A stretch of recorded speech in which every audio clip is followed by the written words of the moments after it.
see the picture, that's what it looks like. I probably did a terrible job explaining it right now because I was like, oh yes, finally. So yeah, the design itself is intricate. It's like it has like hearts on it, like the anatomy correct hearts, atomically correct hearts, and like little like daggers on it and stuff like that, and then printed in red over the black.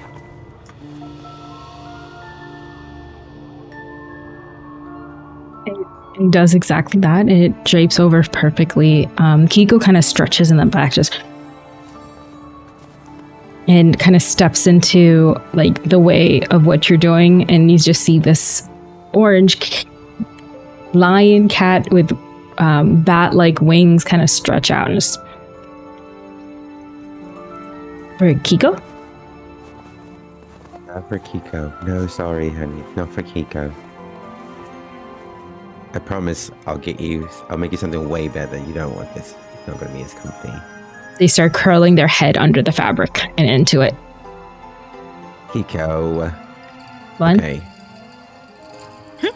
I can see you like this one, so we'll use this fabric, okay? We'll make a Kiko burrito. Kiko is that, so they start already rolling. Ready. Oh my god. Kiko burrito. Yes, Kiko burrito. So Quinn's gonna grab Kiko and wrap them and just kind of like sit them on their lap while they're like sewing.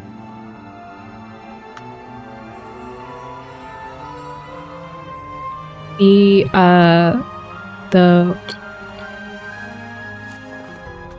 surrounding like palace, banner, mansion is very quiet. There are people coming in and out to visit your parents, the council members, the dukes, everything that you know. So it's not different. But there's a knock on your door, and as soon as the knock finishes, they enter themselves. This is something that you would know. This is one of the manor, we'll call them like staff members. They're here. Mistress, your grace, I don't wish to be disturbing you, but may I come in? Yeah, she's still going at it with the sewing machine. I hope you don't mind if I don't turn, but you can come in. I'm kind of dialed in right now. Yes, of course. This is Bertie. She is a lot older. She's close to you, close to Nazi, and she has streaks of gray in her hair and tied up very well and elegantly, even though a strand of curly hair and frizz is coming out. She is probably the head of staff, or the matrons that work with bedding, rooms, things like that. They come in, adjust everything before they say, your mother and father were calling for you. You're to, I think after you are to have your tea. They are getting ready for the upcoming event. I'm sorry. I think I'm supposed to set out an outfit for you, but I think you probably were interested in doing that yourself, correct? Yes, of course. Sorry, could you tell me her name again? Bertie. Bertie? Okay. Sorry. I didn't write it down at the time. Okay. Yeah, of course I was... Betty, you know me. Of course I want to make my own. But what... Oh, they're ready to leave now. They're eating... They're having their tea. Would you wish to join them, or would you like this in your room? Yeah, sure. I think I can probably use a break. This is gonna be a lot for me. Yeah, I can tell them that you are working on something. They said to have something. There will be food there at the event. So if you don't happen to join them or grab something little, it's fine. All right, I'll leave you to your work. And they're going to give a soft little bow, Your Grace, and we'll go to the door, pull it closed, and you'll just hear their little footsteps walking away from you on the marble stone. The camera kind of pulls back from this window of Quinn's room as they're working so studiously on their outfit. Kiko playing with the fabric into the winter wind, and as the wind is pulling and pushing, it flies far away into a distant wood. Fog rolling into the hills, tall trees of dark green that haven't died in the winter. Bushes that are brown or brittle. The landscaped grounds of Asteria Manor. It has the crest of the Asteria family in a stained glass in the front. Tall towers, a beautiful entranceway filled with stonework, masonry, just put around in the sigil of the seers, which is a purple eye that kind of is stretched out to look almost, it could be an eye or a sparkle or a light bending in a certain way. And that purple sigil is fading, so the color isn't bright purple, it's just muted. It almost looks white at this point with the stone, but it's there. A testament to the years and years of family members who have lived here, who are seers themselves, and they have either lived at this manor, have children at this manor, or have other houses that, like the dowager, the matriarch of the family, Odette Asteria's grandmother, has left the manor to live at. Otherwise, she would live here. She has her own little house a little farther away. As the matriarch, she has more of the, notice of the public because she has, the sight. And her father is the representative of the family. Not yet taking up the mantle, but in all ways, still doing all the work behind it. It's almost like not quite sitting on the throne, but doing all the kingly work. Does that make sense? To me? So he is in charge, and because of that, he's very busy. In this quiet, there's Odette Asteria and 2 younger children. In this very lively house, where is Odette? She is sitting near wherever they have like a chimney-esque thing, like where a fire is built, because poor girl gets cold and tile and stone is freezing. I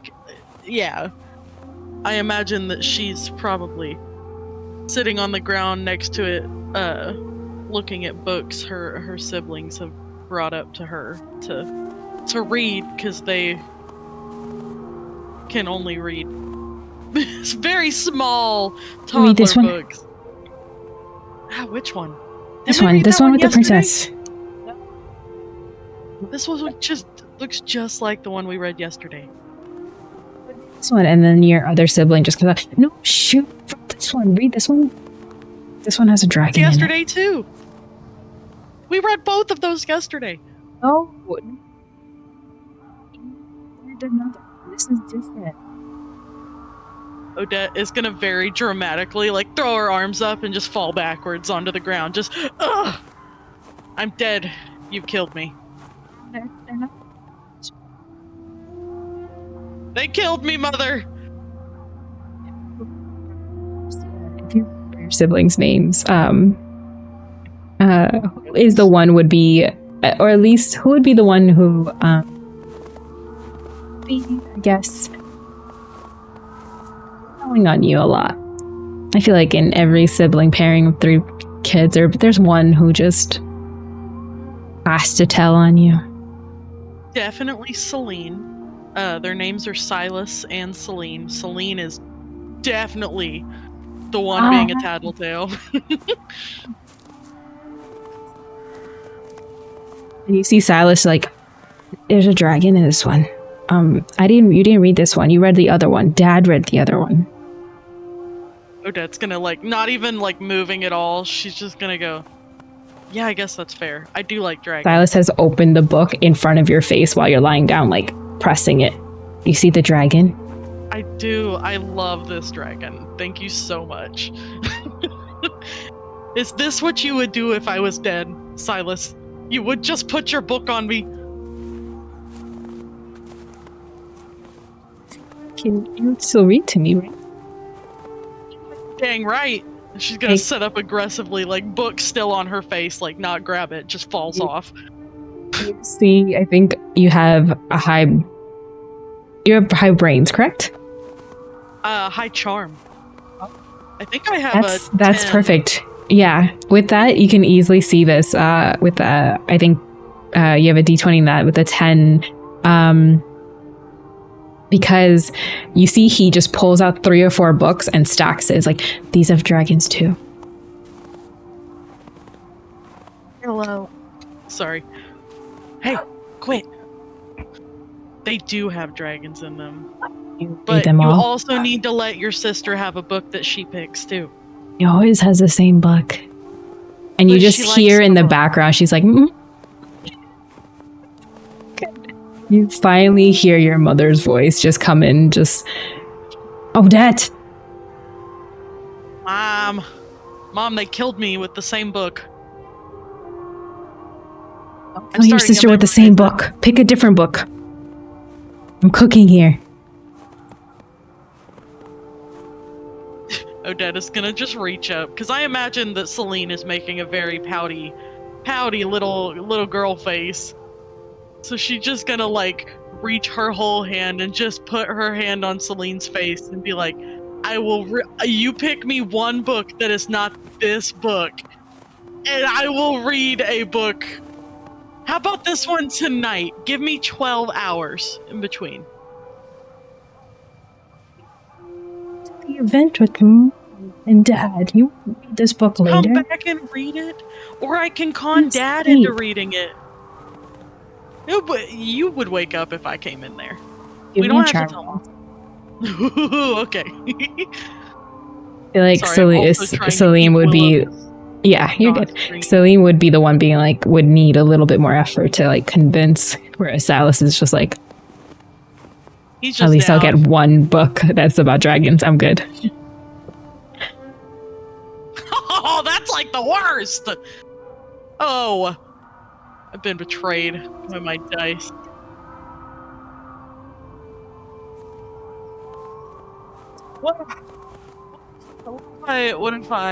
What if I read Silas's book now, and then we have to make Dad read your book later?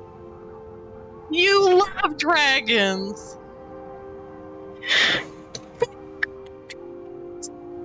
OMG, Becky. Why are you so sassy? How about one? Let me read his book first, and then I'll read your book. You see her just like threw the book down, and even with the 3, she just starts storming off to the kitchen, and you just hear like your mom just like curse in Spanish for a second, just okay, sit here, I'll read your book, and you just hear it before you even get a chance to hear the rest of it, or if she's calling out to you. Silas just kind of curls up into your lap and opens up to the first page and kind of looks up at you, just. Okay, you gotta be nice to your sister. This is antagonizing. And she's also, can she like grab the book off the ground where Celine dropped it and like hold it up so that her mom can grab it if she's walking in there? Or is... No, it's clear that your mom from the kitchen said that to calm her down and then went back to cooking. So whatever is happening in there is between them, and like Silas is like, hear no evil. Like I am good. I am fine. I am blind. I see nothing. Okay, got it. Okay, she's definitely just gonna like swoosh its hair a little bit and then just open it and like start reading through each page.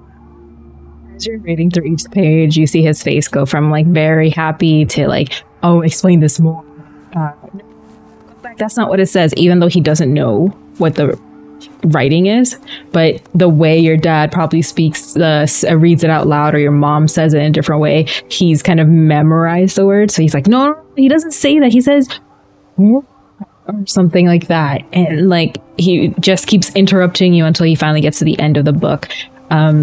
But by the time you get to the end of the book, your mom comes back in with your sister and sits her down and gives her a book and casts a spell with her wand. And you just see it's a little bit of wandless magic at first, and then she brings in her wand to finish it up. So her tattoos light up underneath her clothing, this white blouse. And as it finishes the spell with the wand, like a conductor, you see that the book that she has is like a moving book now. It has pictures going in, and your sister just goes, like gloms onto it. And your mom just looks at you and says, did you want something to eat? Sure. I don't know what. Yeah, I have, my kitchen. Snacks are for later. This is mealtime, so your father's still working, so you'll have this, and if you're hungry for something else, well, you can get that from the cupboards. And she's a little strict and stern, but it's out of love, because you feel like her hands go around your shoulders and like give you a little hug, as almost like a thank you for reading to Silas, because Silas is now just like taking out a crayon and scribbling over the book in his own like dragon like pictures. And you see like Celine just like imitating a fighter who's like ready to fight against a dragon. And you come to this beautiful kitchen area that's very, very filled with herbs hanging from the ceiling. Before your mother had come into this house, this was a very, what's the best word? Posh kind of kitchen. Looks good, not really functional. But with your mom's influence and over the years, you see that there is garlic hanging. There are herbs kind of tied together. There are things that make it a home. And that is your mom, essentially. Someone who makes a house a home. And she sits you down, puts like a plate in front of you, and puts together this really good dinner that's been, well, it's not dinner. What's the time? It's like midday, so it's like a good a meal. A brunch? Yeah, a little brunch. And she fills up your water, and she says, make sure you drink that, as if she thinks that you don't drink enough water. And then sets herself like a plate. She piles on food, and like you see the familiar of hers, a wolf that kind of prowls behind her and growls at her and she just says like, then call him. Tell him to just finish up work and then come back here. Familiars that talk to other familiars is not really common. You have a special relationship with your familiar. It's very unique. You can hear each other's thoughts. That's a very intimate bond. Your parents, however, their familiars, after Regulus passed from your father to you, their familiars are very close. And it shows the bond that your parents have. Very close, almost dependent, kind, warm, nurturing. And their familiars reflect that. It's almost like they're talking to each other. The familiars share that as well. So this wolf has that energy of just being that in between person, and you see them run out with their big paws as she sits down in front of you and hands you like a napkin. Just if it's a little bit salty, let me know. I wasn't really measuring. I measure with the heart. It's always good. There's Okay. literally never a time when it's not good. You know, I don't know if you may not like dressing up for later, but a couple of the families are getting together. It's a little bit your grandmother's type of event, and your father has to go, and as his wife, I have to go. Would you like to join? Absolutely. But can I pick what I wear if I show you? Yes, I think your grandmother will have some kind of say with it, but don't worry, I'll have her behind her back, and then it'll be fine. Dad's gonna give the tiniest giggle, just like a giggle, like snort. And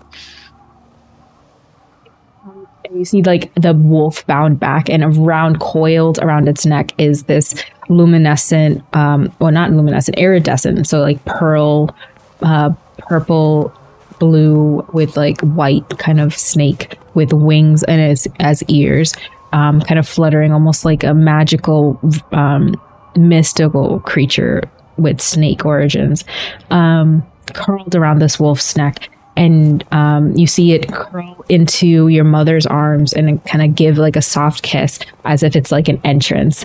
And as soon as that happens, the same, if it was a human being, kind of pulls into the room, and a man with a long robe, beautiful fabric, elegant, if this was Legolas's like long lost cousin, long blonde hair, very trimmed, and jewelry of like pearlescent jewels, like that curl up into a.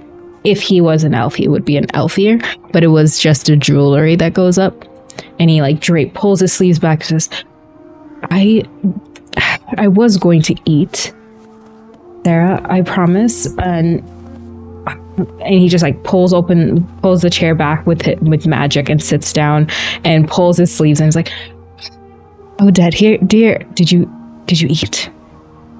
"Sarah, I will eat. I heard you the first time." And you just see your mother kind of pile things onto his plate, just angrily, like, "You didn't eat breakfast? How dare you?"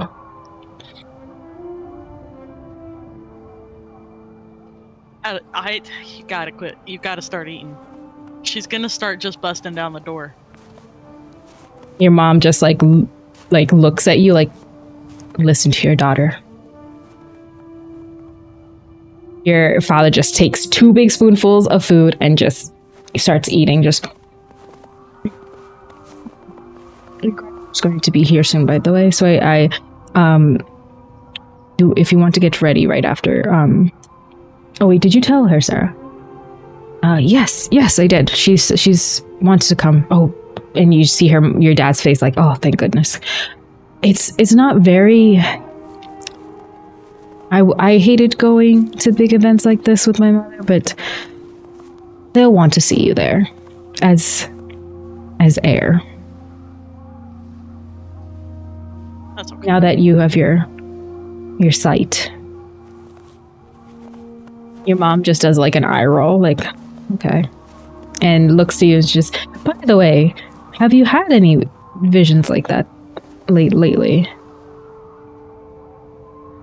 How long has it been since break started?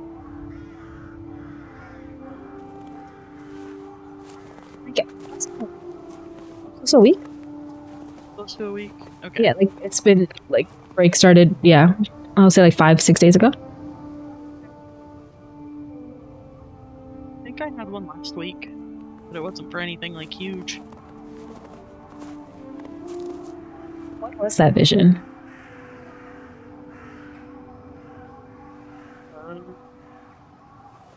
She's gonna really like ham up the like. She's gonna put her little face on her hand and lean on it and try to think about it. I think it was for demonology. Give me a brains. Okay. Nice. I need you to chill out and not hate me. Nice. Get it together, Dice.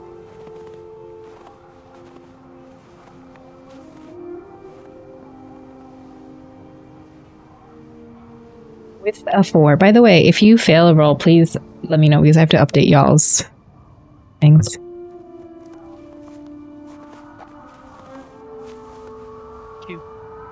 Okay, there we go. This one you oh, sorry, this is another one. So you don't remember full details of that vision, but it's not coming to you when your mom is kind of like pestering you, and she would be the type to. You are the child of the seer family. You are supposed to present with stuff, and you haven't for years. Then the year before you got Regulus, not the year before, the year that you start school, you got Regulus, and a vision happened, and you have sights. In these last couple of months, you have been at school. So the moment you came home, and your father finally broke it to your grandmother that you have this sight, your grandmother was a different person. Your grandmother is like, the heir finally has the sight. Oh my God, we're fine. You know, she was very annoying at the beginning. And it's not like she's changed completely around. She's just now happy. Like, it's like as if you want to take up the family business. And so she has that fake kind of feel to it. She's not a bad grandmother. She's just has had a job for a long time. And that's how she presents herself as much as possible. It's flawed. And that's how your dad has accepted it. But your mom, with all that information, looks to you and questions how okay you are, because she's this is all obvious to you. You've grown in this house. She's concerned over your dad whenever he's had visions, and how hard it is at the beginning, because sometimes you don't know if you're having a vision. So she like looks at you and asks, like, and you know that was a vision, right? Dad is gonna set her fork down really gently and like sit back in her chair a little bit and kind of, you know, like grab the sides of her chair and like kick her feet. And she's gonna be like, the headache is hard. I know Dad always said that the headaches were rough in the beginning, but... Dad nods. That's not the greatest. And I don't like that it feels like a light switch has been turned on or off in my brain, which is not super fun. But other than that, it's fine. With a 4, right? It's obvious to you that there are moments, possibly recently, where you had to fight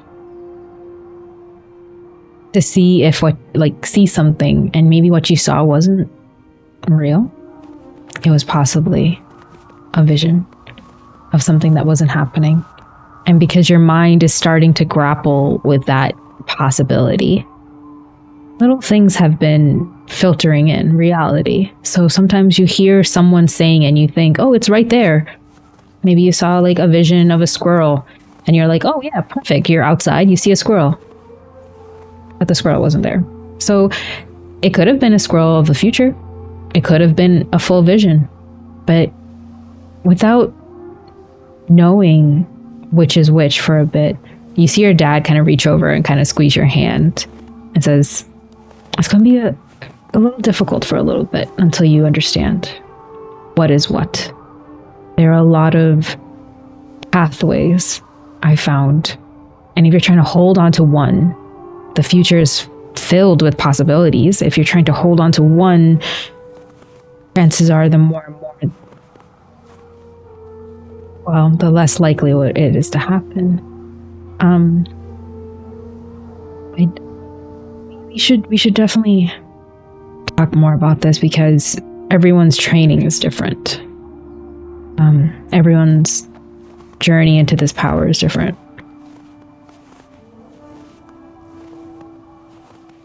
Your mother kind of just like scoffs for a second, like, okay, great. Another thing that, as soon as she says that, you hear like a big like gong that comes from the main area, and your mom just, he's here. Dad is. Go get changed. That way, I'll take it. It's fine. And you see your dad like, yes, go change. We'll handle her. She's gonna grab her dad's hand real quick back, and she's gonna give him just a quick, like, before she runs away, just, I know it's gonna be okay. You're doing okay. I know it'll be okay for me. I trust you. And then she's gonna go, okay, I love you guys. I'm running now. Bye. She's gonna get up and she's gonna run. First a smile of like, look at my child, just beautiful and wonderful, and then instantly, as soon as you get up and run, just like has this proud smile, like, okay. And you see the familiars kind of bound behind them to get to the doorway. A couple of there are not a lot of staff members here, but there are a few, just one or two, maybe like a butler, like a maid or two. It's not like very big. They keep to themselves as much as they can. This is a very proud family, but you know. So you pass by a butler who's like, man, and then like walk past you to get their job done. You pass like another maid who just like, oh, sorry dear, and gets around you while they're like dusting a shelf. And you go to your room, and there are a couple things in there that is consistent. Your bed, everything you can please describe if you wish. But what is new for today is that your mom has set out a couple of outfits. She doesn't want you to pick anything that she has. She just thinks it's cute to like, hey, this is the style we're going for. It's because like it's a formal event. So she just like puts that out for you if you wanted to have an easy choice.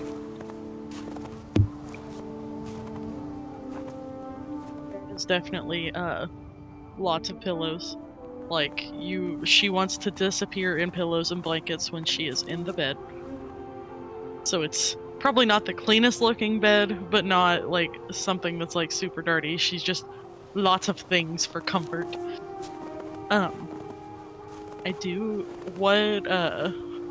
What do the two outfits that her mom put out for her? She wants to pick something, but she also wants to see what her mom put out for her. They're formal gowns and something that borders on the line that would get you in good graces with your grandmother. Like, you know, so they have like the Asteria sigil, or some has like a brooch for the Asteria family on there pinned. That would kind of make your grandmother be like, oh, thank God, you know? But the dresses are different. One is a deep blue, very like high-low kind of skirt. So the skirt starts up high in the front and then drapes back behind you. The second one seemed like perfect for a young, like 13, 14-year-old girl. So it's like a frock. It's very cute. But what is it? It has little beadwork that looks like raindrops all throughout of different sizes as like the outside of the tulle. And the last dress is a very simple dress. It looks like a white top with burgundy skirt that goes all the way, like a maxi skirt that goes all the way to the bottom of like to the floor. She's gonna kind of look at them and like she likes them, but she's not like super sure about it because she's still, you know, she's a preteen. She wants to. So she's definitely gonna take the brooch off of one of them. So she's gonna unclip the brooch and she's gonna set it to the side and she's gonna go into her closet. And I do have a dress idea picture. I'm gonna send it in the chat. But the only difference is it's not gonna be short.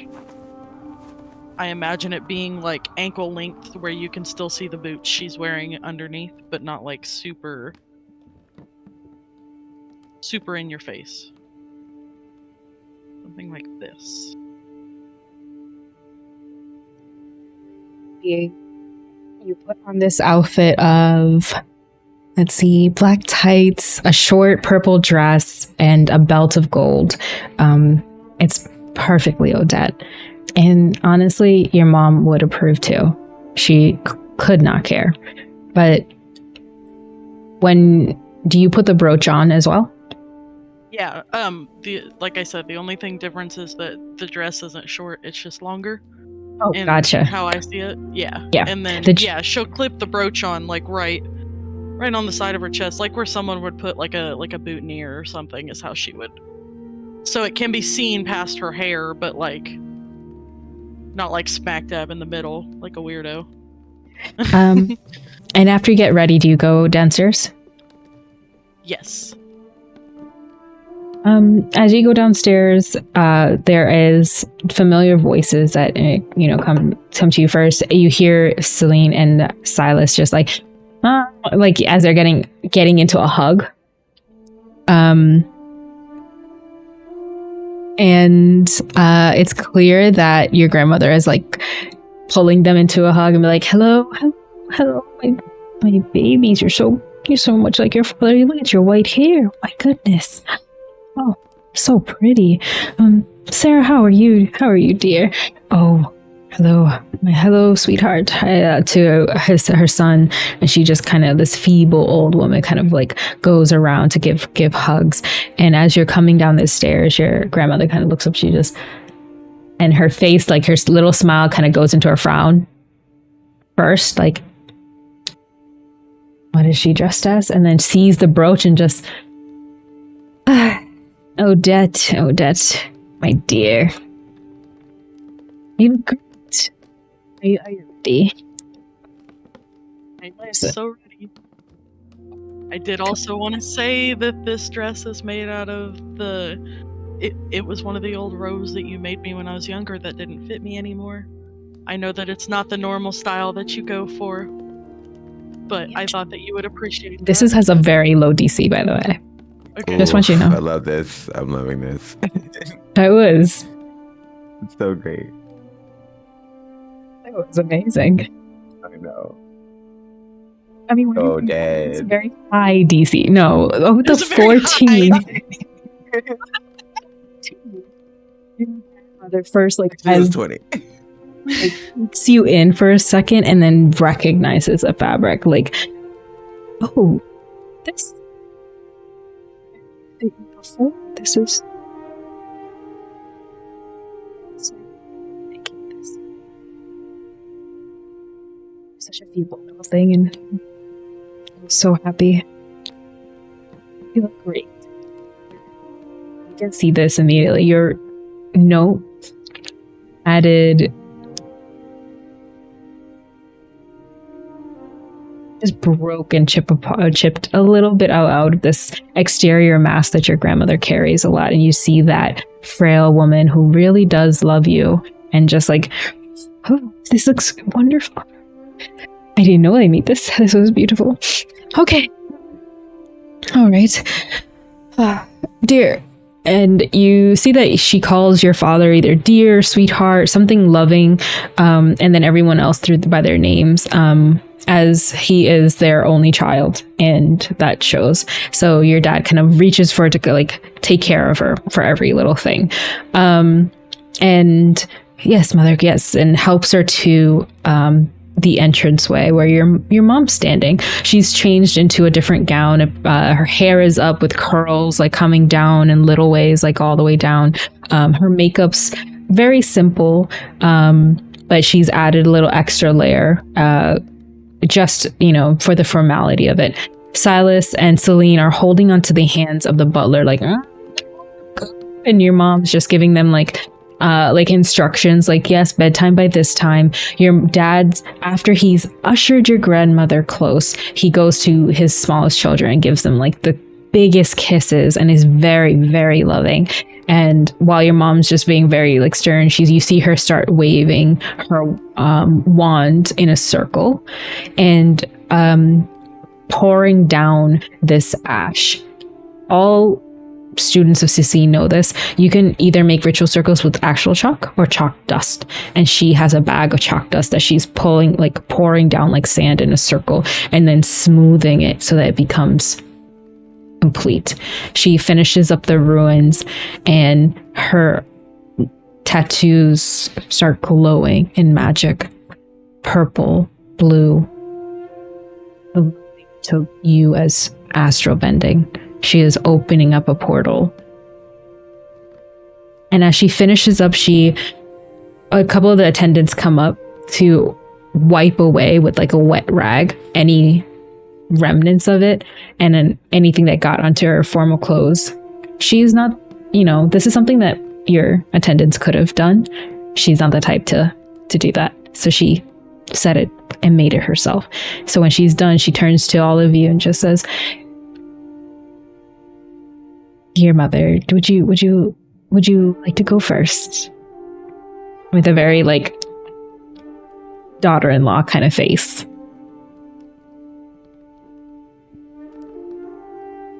And your grandmother just like looks to you, Odette, just, would you like to escort me, dear? These legs, they don't walk like they used to. Absolutely, Grandma. Give me 1 second. And she's gonna look over at her siblings and the butler that's holding their hand, and she's gonna go, "Okay, Silas wants a dragon book before he goes to bed. And Celine wants that princess book before she goes to bed." Yes, ma'am. Okay, thank you. And she's gonna look at both of them and do the little finger heart thing. I love you guys. And then she's gonna go over and she's gonna hold her arm out for her grandma. They're just trying to do finger hearts back, and it's like Celine's like literally hanging by the hand and just like heart, and just like going like flailing around, and Silas is like curled up against the butler, just like heart. And doesn't have the dexterity to. But what were you doing at the end? Sorry. Oh no, I was gonna just turn around and then hold my arm out to my grandma to escort her through. She grabs onto your hand and you walk through. As that light envelops you, you hear the footsteps behind you of your father and your mother, and that blinding, light kind of takes you into its hold. The scene kind of pulls back to the palace. There are attendants waiting. The outfit is done. It's complete. You have been working on it, and Kiko is being tended to. They don't really wish to join you for a big formal event, but they like to be at your side. Your mother and father are having tea, and Bertie is at the door again. Your Grace, may I come in? Yes, of course.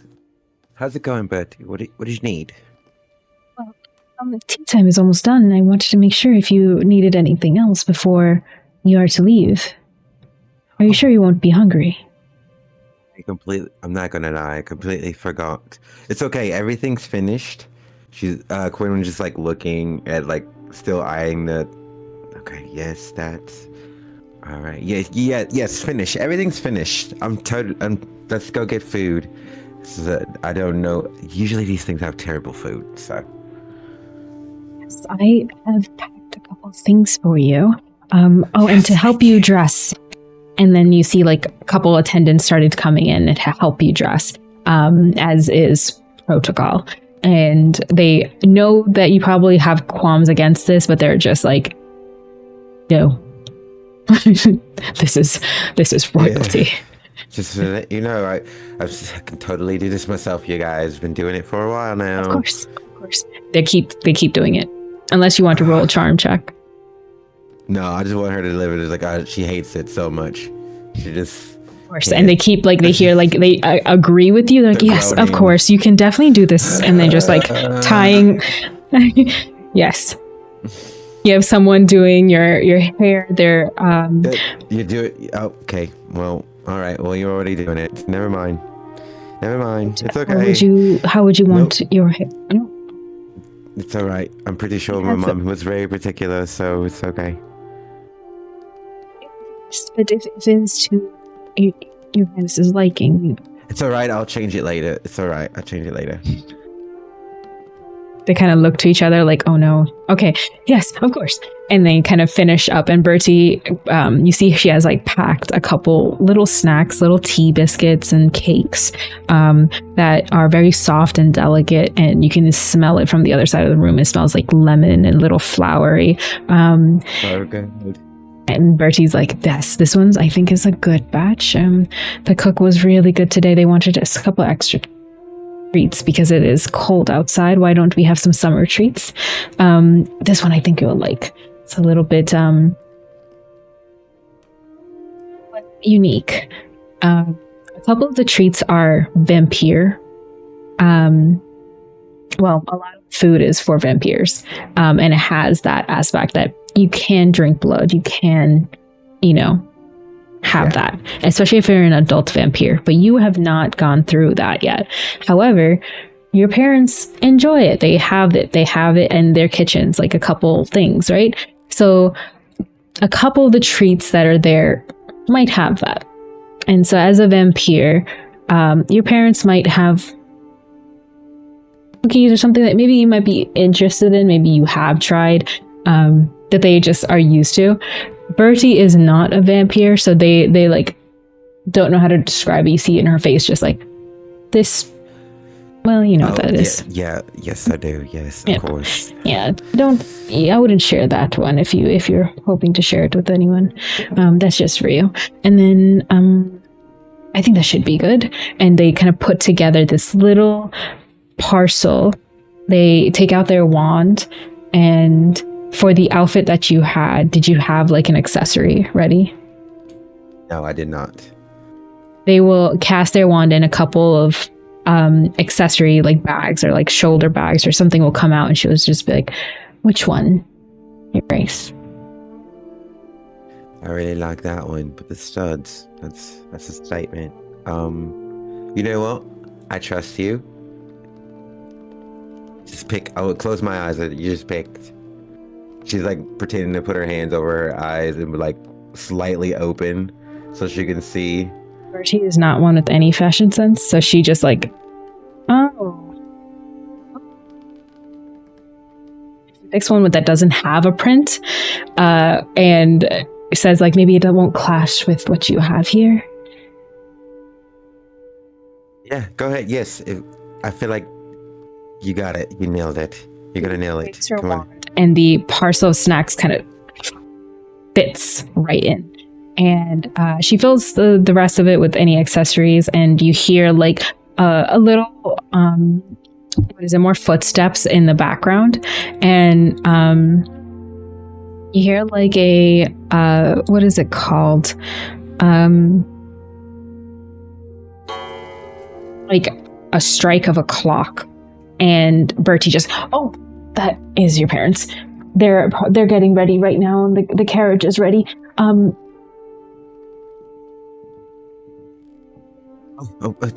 Yes. Let me get all my things. Okay. Where's the cake? Immediately, you finish up. And she points to the one who's doing your hair, and they're just like, and they kind of take like a roller out. They kind of help the curl come down better, and they add a little sheen to it. And once you're done, you see them like kind of ushering you. Oh, yes, Your Grace. Your shoes, of course. And you see one person kind of dive down to kind of get your shoe into the foot into the shoe. Yes. Yep, there we go. Okay, all right, the left one, right one. Okay, let's. Oh, can you walk up? I got two legs. I can do. I'm pretty sure we get. It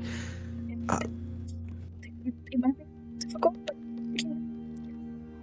and then Bertie's like ushering both of them to come help them, and they kind of put their arms in with you to kind of help you walk into it for a bit until you get your stepping, because it's not really that high, but you're kind of being dressed. Yeah. Yeah, and people are like handling. So you're not immediately like able to walk. Will you go directly to the carriage, or is there anything that you want to do before? Because they are kind of like ushering you out. When we'll be trying to find bobby pins for later.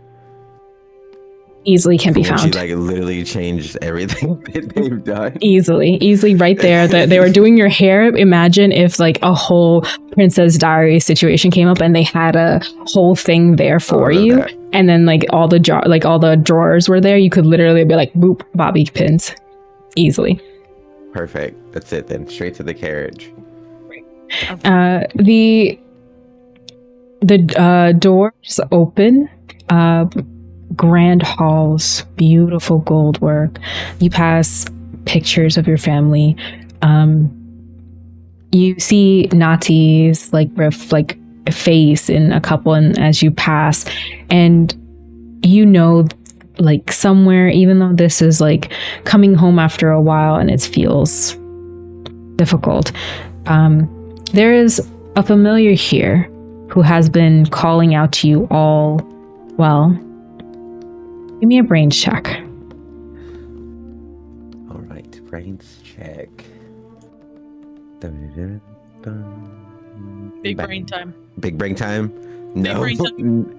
No big brain time. You have, No big brain time. I'm so emotional right now. you have 2 adversity tokens, or you can burn a scorch mark to re-roll.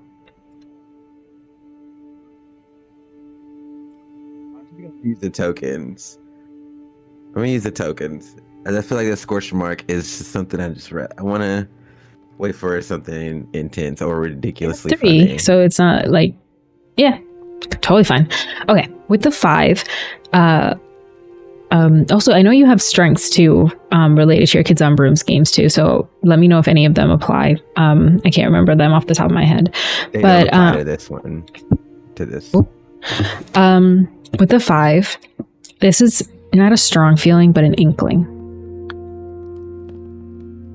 All year, there have been little things, or all half year, there have been little things that have been calling to you. Little things that you've been, I don't know, it feels like something's been calling out to you. And either you haven't noticed it, or you weren't able to see all of it, or maybe the voice wasn't as loud. But something has been trying to reach out to you just as much as you've been wishing to reach out to it. And that evidence of that is you finding that room where you found 𝘊𝐶𝐶𝐂𝐂. 𝘊𝐶𝐶𝐂𝐂 has been sitting in that room, and for your time with 𝘊𝐶𝐂𝐂𝐂 in these last couple of days, it's been obvious from what they have shared that they were from the astral plane. But why were they in a mirror world? Why were they trapped in a mirror? And it can't be coincidence that just as much as you've been wanting to hear from Nati, maybe they've been wanting to hear too. Or just tell you that you are looked after and considered and thought. And the evidence of that is 𝘊𝐶𝐂𝐂. And so when you pass by those portraits, that kind of clicks in your head that all year there have been slight checks, like little things that have been popping up. And it's just little evidence that Nati's here with you. The carriage kind of sounds you hear, there are no horses. It's a very automated carriage. There's machina, like very beautiful magic, scroll work on the wheels. It's just royalty. Granted, they could use portals, but why when you're royalty? It doesn't make sense. You need grand entrances. Your mom has long dress. Your dad is seated inside. There is a driver. He's not doing anything. Well, maybe he's doing magic to drive it, but not really drive mechanically. It's more, it does its thing. And the door opens and they usher you in, and your parents just look at you, just, this is not what I had set out for you. Your hair is. That looks almost close, but I like this, Quinn. Your father actually says that last line. This is different. Something perfect for a Castell. She's like Just so you can see the happiness, like when he was like, "Thank you. I actually finished it today.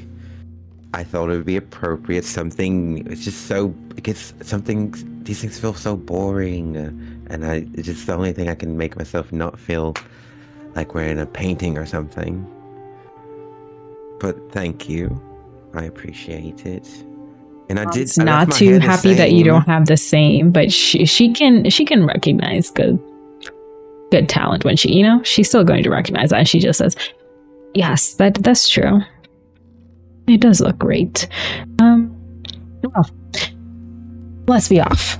You didn't have anything to eat, so make sure you eat something when we're there." I have snacks. Oh, Bertie. Bertie. Good on Bertie. Quinn's gonna take out one of the vampire snacks and eat it just to kind of appease her mom, so her mom can see her eating it.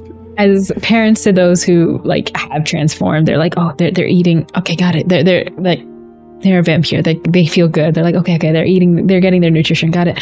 They're just like, good. They share a little smile. Your father and mother are very proper, so they don't hold hands in front of you, but you see them like interlock like little pinkies, just enough in between them. And they look out to the window, but before the the scenery kind of slows, it's traveling between portals, and like you hear like the sound of what a carriage would sound like on stone, and you come to this grand, like beautiful entranceway. It's nighttime here.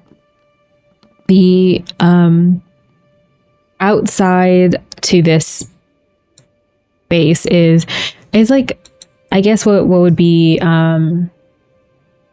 like a dinner event. So it's very gala, beautiful lights, landscaping. This is a very prominent family. It's a prominent place, and there's our prominent families that have attended. So a couple different carriages are there. Other vampire families are there. If you know a couple of these children, they're not the type to easily be like, "Hello, Quinn." They're a little snooty. Not all of them, some of them. There are other family members, large families. If the Valtor's family was here, the oldest might be there. Rania would not be here. They would find a book, run as quickly as they can to a dark room, and wait till their mom says, "Let's go home." So That's the right idea.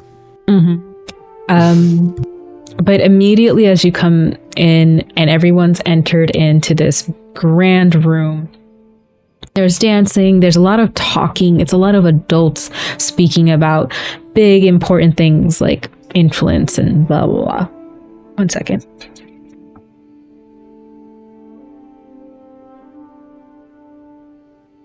It's an event for a lot of, wealthy to-do people. So for children and for yourselves, this is not something you would say is, the topic wouldn't be as interesting. So your mother and father are already entranced in. There are horns. There are people welcoming you, people bowing to you, Quinn. Someone saying, "Your Grace, welcome." But as soon as you get into the room, your image as the child of the royal family kind of goes underneath the layer of that. You're still a child, so they kind of like go to your parents, and you are kind of free to do whatever. And as you're looking around, you see on the far end there's a portal, and a frail old woman kind of walks through, and bright purple hair follows with bright purple eyes. It's pretty obvious to you who this is. This is your friend, Odette. God, is that the most bravest animal pedo I've ever seen in my life? Can I hear them say that? Or are we still a little far away? You are far away. Does Quinn say this out loud, or like, do they run at them and then say it? I would say Quinn would run up to her as soon as she saw her. Yes, dear. Yes. This is Queen Oh Cass- my god, oh my god, oh my god. Oh, hello. Quinn reaches out to greet her. And she bows. I like this one. Sweetheart. And then kind of motion to your father behind, and your father takes up your place, Odette. And is this the remind me? And your father like leans down to whisper into your grandmother's ear, Odette. Oh, yes. Yes, I should be bowing to you. And you see this frail old woman already starting to curtsy.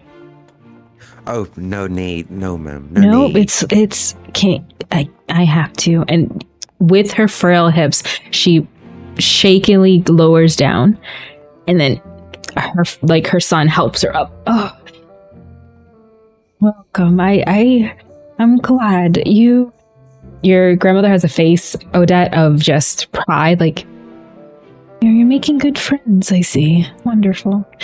Well, be off. There'll be other things for when you're needed, Odette. Don't worry. And your father kind of like winks at you and just says, "Go." She's gonna just do a tiny curtsy just to like appease her grandmother, and then grin at her dad and just like lock arms with Quinn. It's dying in the background, like because she's just like, my daughter just is clever, and you just see her face just kind of like wink at you and then kind of follow back behind. You two are alone. There are a couple other children here. There is something that Quinn, you would have noticed running to Odette. Very simply, like you would have seen Ks'sine colors. Someone here wearing Ks'sine colors. That's like purple and green. That would have been easy to notice. And aside from that, there are children. There are little events. It's a very fancy area. So there's kids kind of running in. They're all around, like the minimum is like 9. It's not like someone as young as Celine or Silas, but they're older kids, and a lot of them seem to be heirs or firstborn kids, or people who are kind of leading the family next, and representatives of other schools, and it's just a big event. But you two are united. And it feels so good. Sorry. Oh my god, you do not understand. Odette, you just don't understand. First off, this outfit, amazing. You look beautiful. And then, Thank you. oh my god, that braids. Oh, You made this. out. I'm trying to walk in your steps. I've been making clothes over break. No. You didn't walk in my steps. You strided and you strutted, and I need you to keep doing this, please. I've been loving it. My mom is getting a kick out of it. Well, listen. Odette's gonna like look over Quinn's shoulder and like furrow her brows a little bit, and she's gonna go, "Do you see Mistress Santana's shoes? Those are awful." I've been trying not to look at them directly in the eyes. Why are they yellow? She's not even wearing yet. Again, hey, I just don't want to get hurt by them. Just don't pet them, please. I won't. I promise. This is amazing. I've been to so many of these things, and I was prepared to be bored out of my mind. Honestly, I was going to try to prank someone, but I was like, that's not going to work this time. So you being here it's so amazing. I don't have to do any of that. Possibly we can do that. But I mean, I'm not opposed. also, snacks. I have them. Love. What kind of snacks did you bring? What are they? Oh, you're not ready for this. Actually, some of them you can't eat. Actually, there's a lot of food you probably shouldn't eat here.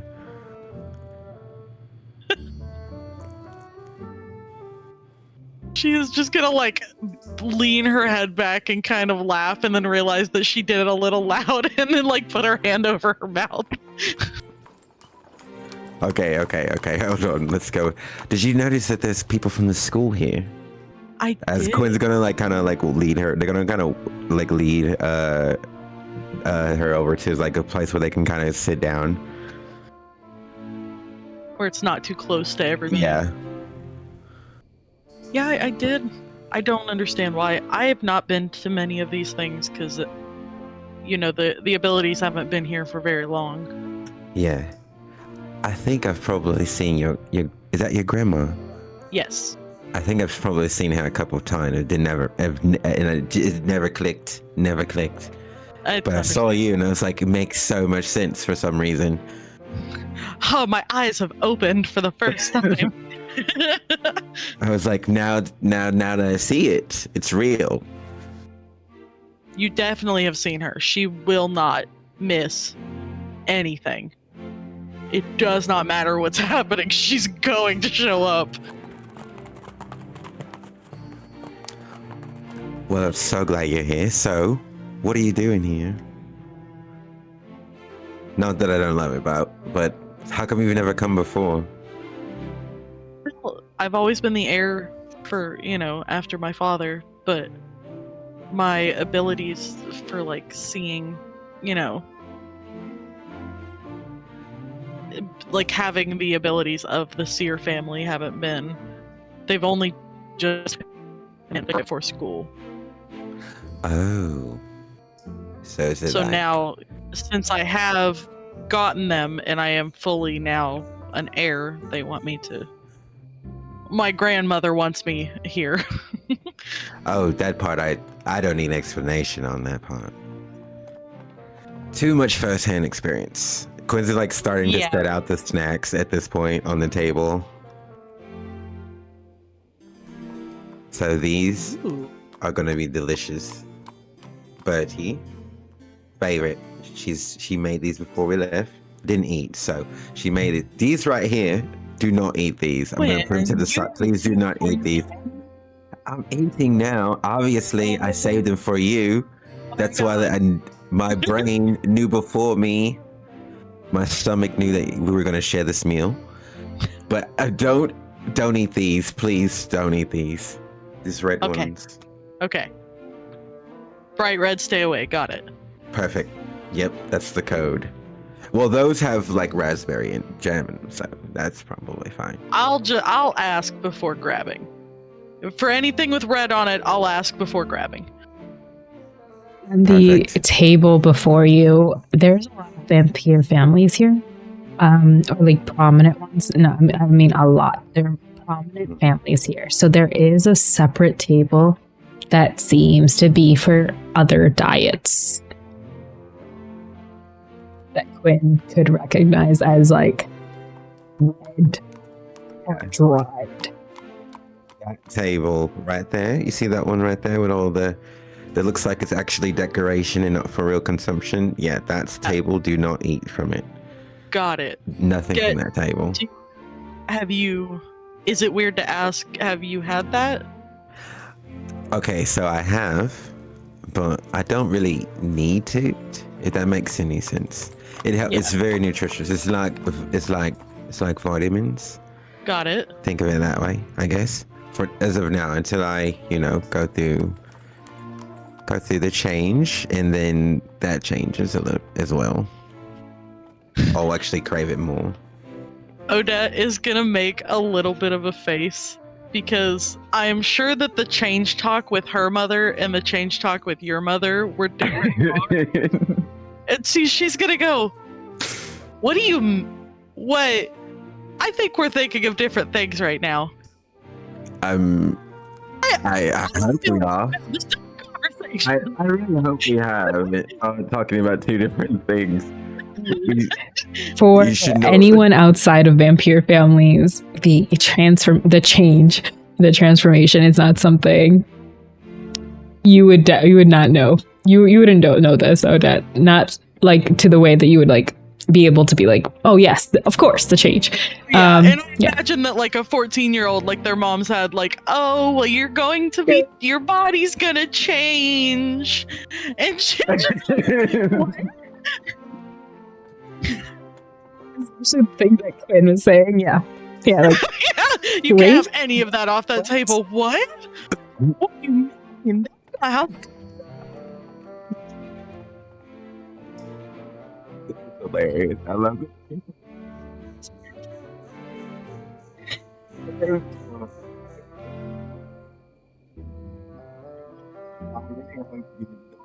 Talking about the same thing I'm talking about. Honestly, there would be on the opening, very accepting of it. Really, kind of want it, but no, it's not the same thing. I hope. Okay, so just food-wise, no touch, red food. Nope. Off limits. Got it. We will have to talk about this later, though. I feel like we should understand this. There's definitely a lot of clarification that needs to be done about this. Not the time and old. I don't care about judgy looks from adults. They're literally, I will say this, it's like an event when you go with your parents. They're not looking. Oh, they're not even. They're business. Especially here. If you're not their children, they're not looking. They don't care. I imagine the only time you would get looks is if like you laugh too loud or you say something too loud, and like they're just like, skirt. That would be the worst. That's how I kind of feel right now.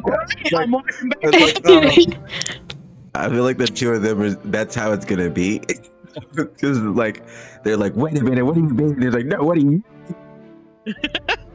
And they're just going back and forth. Yeah, 14-year-olds and 13-year-olds do not have volume control very well, especially around their friends. Yeah, it's to the max. Anytime I saw my friends at any Indian events where like we would go and have like festivals and things, I'm like, that was it. And all the adults would be like, maybe not right now. Thank God it's not my children. But there are drinks, there's little, chat. Like it's clearly a house prominent to someone. It's a very big house. Let's be honest, it's a palace. It's gorgeous, beautifully decorated. There is music playing. There's people talking, a lot of adults talking. They're not engaged with you unless you do make a sound. And yeah, there's food. There's everything around you. And in the corner, sitting idly, clearly bored as the rest of them, is Professor Blackwood in his chair. The clearest, obvious person in this room, because not only is he not dressed formally, he is still dressed in his robes of very simple attire. He has not changed anything about him, aside from the fact that his robes are purple and green. And he sits, not really talking to anyone. If there was someone who said hello, he just sits quietly in the corner. But that's where we'll go to break. All right, everybody. Break time. Be right back in 10 minutes. Bye.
And we're back. As this night unfolds, you two seeing the crowd and the food. No debt. You see the table that Quinn has warned you not to go near. Your parents are in the distance. You see your father's very stark white hair, the clothes that they're wearing, and you can see him leaning down to talk to someone that you cannot see. She is very small. Your grandmother. When your parents, well, you kind of know where they are because of the amount of people that surround him. But you can't see them. But you kind of know the general gist of where they are. There. Yeah. Okay. There's people bowing. You know, you see a trail of people bowing in like sequence, like one goes down, the next one, right? Like as if it's like a musical chairs kind of situation. So you know that if you just follow the bowing people, you'll see them. There are other big families there, so you see a couple people doing the same.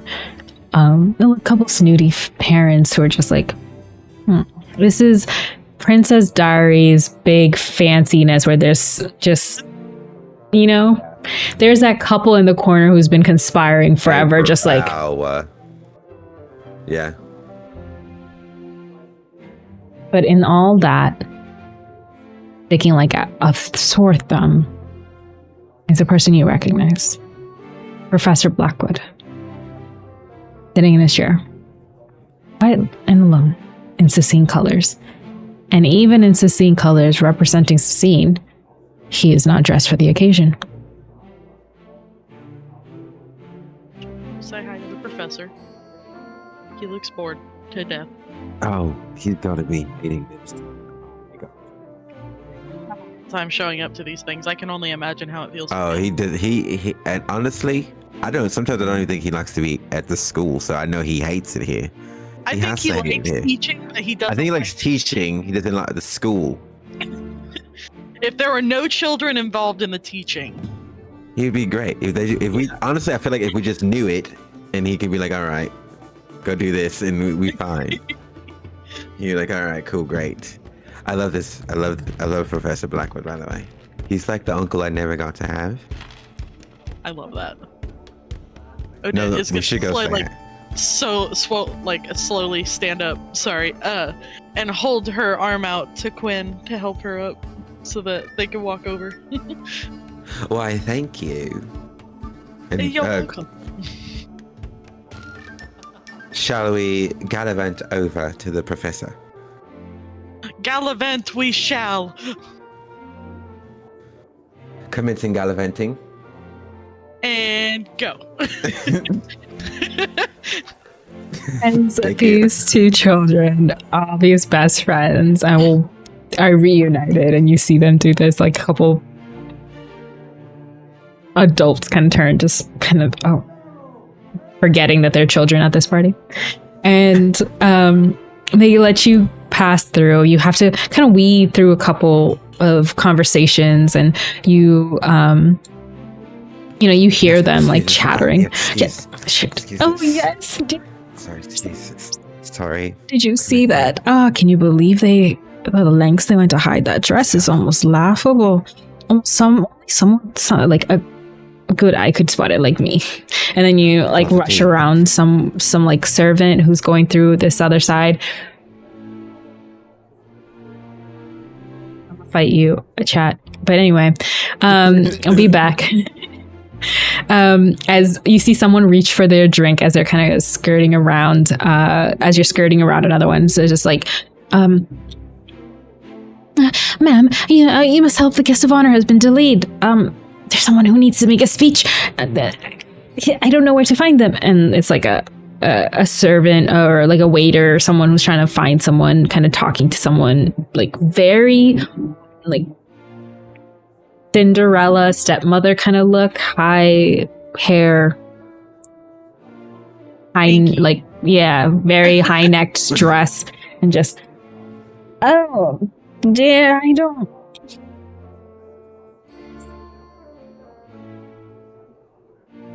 I need to do that.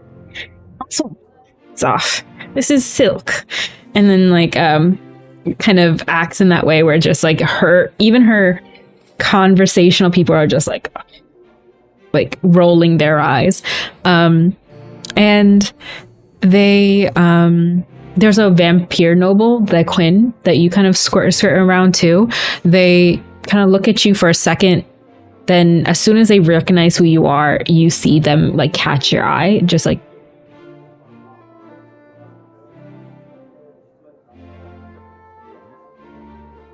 See them like looking at me awkward like that?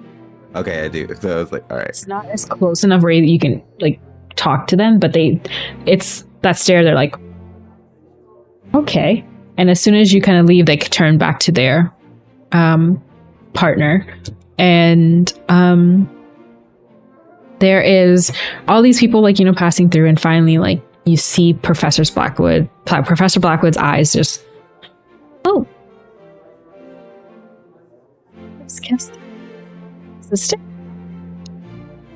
Hello. Hey. Fancy meeting you at this fancy shindig. He like adjusts his wheelchair backwards and forward to like park it a little bit more, and you see the sigils on the wheels kind of curl in and out in light.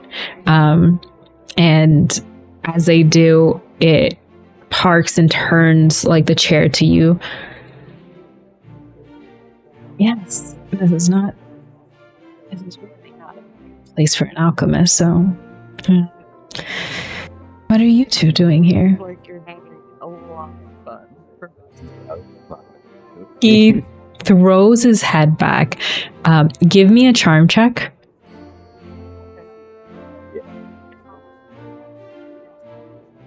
Does innocence work with this too? What is it? Innocent skin. It's a +1. It should be plus. I think it's a +1 to any conversation that's with adults. Like I think using charm roll. If I'm not. You both have innocence, right? Because you're underclassmen. Yeah. Okay, cool. So that means.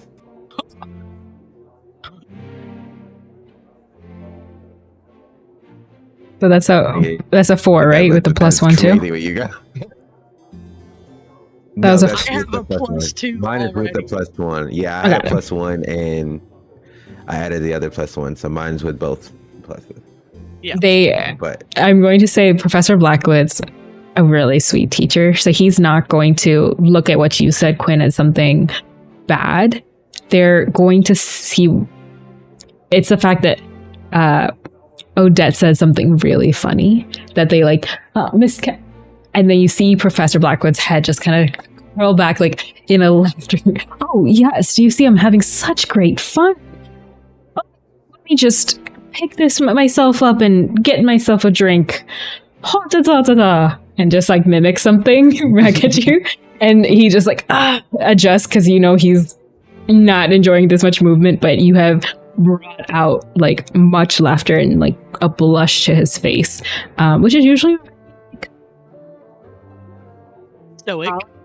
stoic face that's, you know, sickly and tired, and someone who suffers chronic illness. Like it's hard to get that blush to come up, and you've for sure has pulled it out of him. So he just my goodness, to the goddesses above and below, I could not be found 4 miles within this event, but here I am. So why are you in the school here? Did you lose a bet?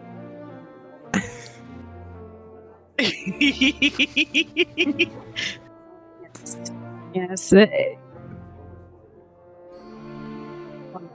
Come sit closer here, and there's a couple of people sitting at the table already. He's at the head of it with his chair, so they didn't put a dining chair for there because he's already in his wheelchair. So he kind of looks to the people who are sitting there, and they're kind of very snooty, and he takes his wand and taps it on the desk, and suddenly there's a lot of formal tables around where people could sit. This one starts like vibrating, and the plates or whatever just like shake. A couple chairs for my students, please. The nobles who are very annoyed just scoff, get up and like move 2 seats back on both sides. And he turns and says, "Here, sit down." Odette is straight up See what I gonna mean? shock Super cool, uncle. I'm loving this. She is absolutely just gonna Phone's just it's fell gonna bounce to walk over. Like Yes. she's very excited to hear now. We're She like, is yes, please. impressed. Let us know everything. He adjusts his scarf. He has a like monk style outfit, right? And that's usually how you see him, as very long robes.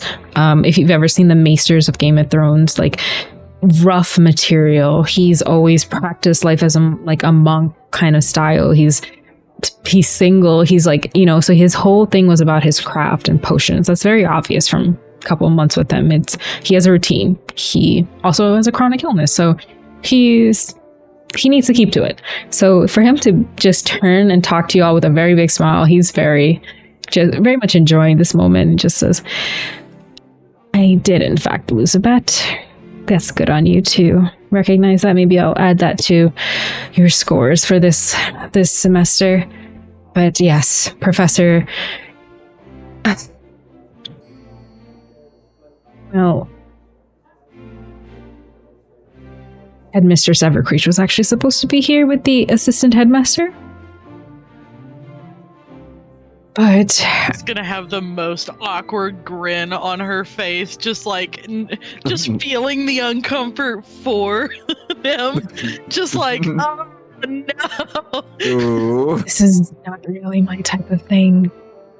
This is PTA. This is talking about budgeting, and I could not care less. I want to sleep in my chair, but I will be frank with you both. I did kind of come here with a hidden agenda.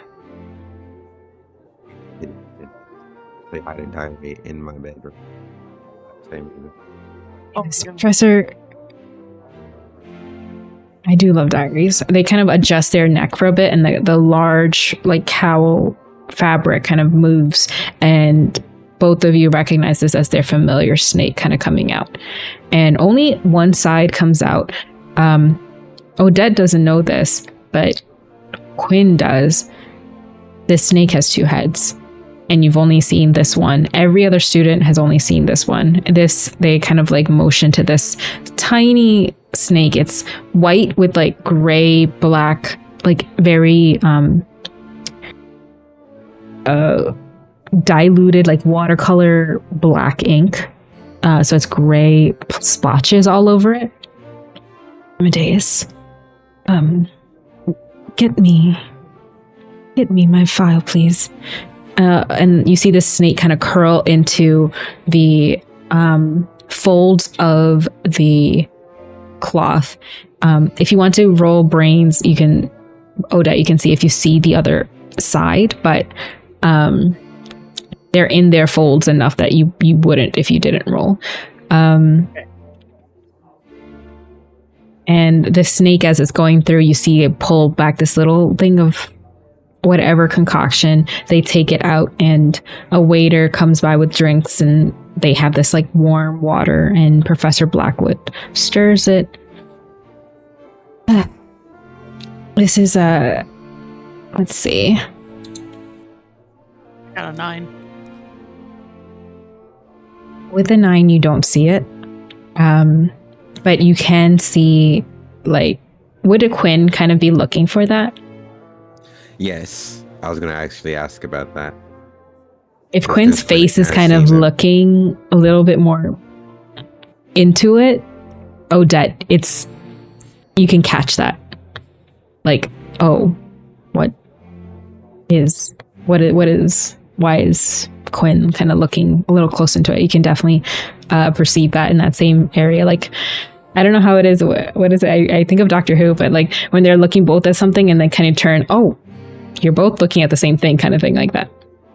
I would imagine Odette like furrowing her brows and like cartoonishly, like you see her face come into view next to Quinn. Trying to, like look at what she's looking at. I'm seeing the exact same thing. Just That's still amazing. having I the was furrowed brows literally- and everything. Just like I was literally thinking the same exact thing. That's perfect. Oh my god, I love that. Professor Blackwood just says, yes, so Headmistress Evercreech usually attends this. She always brings like a teacher along. It's always Millicent. For all you guys, this is Ethics of the Arcane. This is a very strict teacher. You do not want to step or make a mistake in front of this teacher. Looks at you a certain way. Probably one of the oldest teachers on the staff, and they teach one of the boring classes where there's like ethics and law and very well put together. They're familiar as that dire boar that eats everything in the gardens and is also not fond of children. So they're just like, has that face of like a very stern person. Usually Professor Dawnseeker is the one who attends these with them, but you see, the event was supposed to be this year. Well, this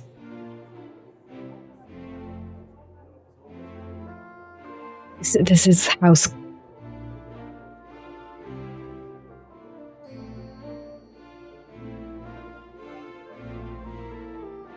The event location is what I was interested in. You see, this is a very prestigious vampire home. I don't know if Miss Castell, you are familiar with them. Your parents may be. They are very secretive. A few times, yes, this family keeps their secrets and stories very well behind closed walls. And I was interested in procuring a couple of ingredients that they might have. The school stores are not as they don't have everything. This house seems to have the last remaining plants and, maybe I could do a little bit of digging. I haven't had a chance to escape out to do so. They see me from every hallway as soon as my wheels turn the corner. You stick out like a sore thumb. I dress differently, Miss Asteria. Beautiful chair. I didn't think they would notice I don't own anything better than this. I should have asked Professor Arcadia to help me. I didn't want them to ask any too many questions. It's a simple gesture for an alchemist like me. Sometimes you see... Oh, thank goodness. Okay. I thought I had to explain. I totally understand the reasoning. You are going to get funny looks from everyone here. Yes. So I didn't think too farther past than the idea of I could volunteer my, appearance. And Evercreech is somewhere around here. But I didn't think too much about it. I was just so excited that maybe they don't host this every year. Maybe once in a while. It's anyway. I'm looking for something in this house. Yes, tell us. What are you trying to find? We'd love to help. They pull out a book. It's a notebook, and it looks like an alchemist journal. It has sketches. It has potion ingredients. This is something you probably see them mess with a lot. They're very into recipes. And if you've been around Miles a lot too, you see that they are very much into recipes and building recipes.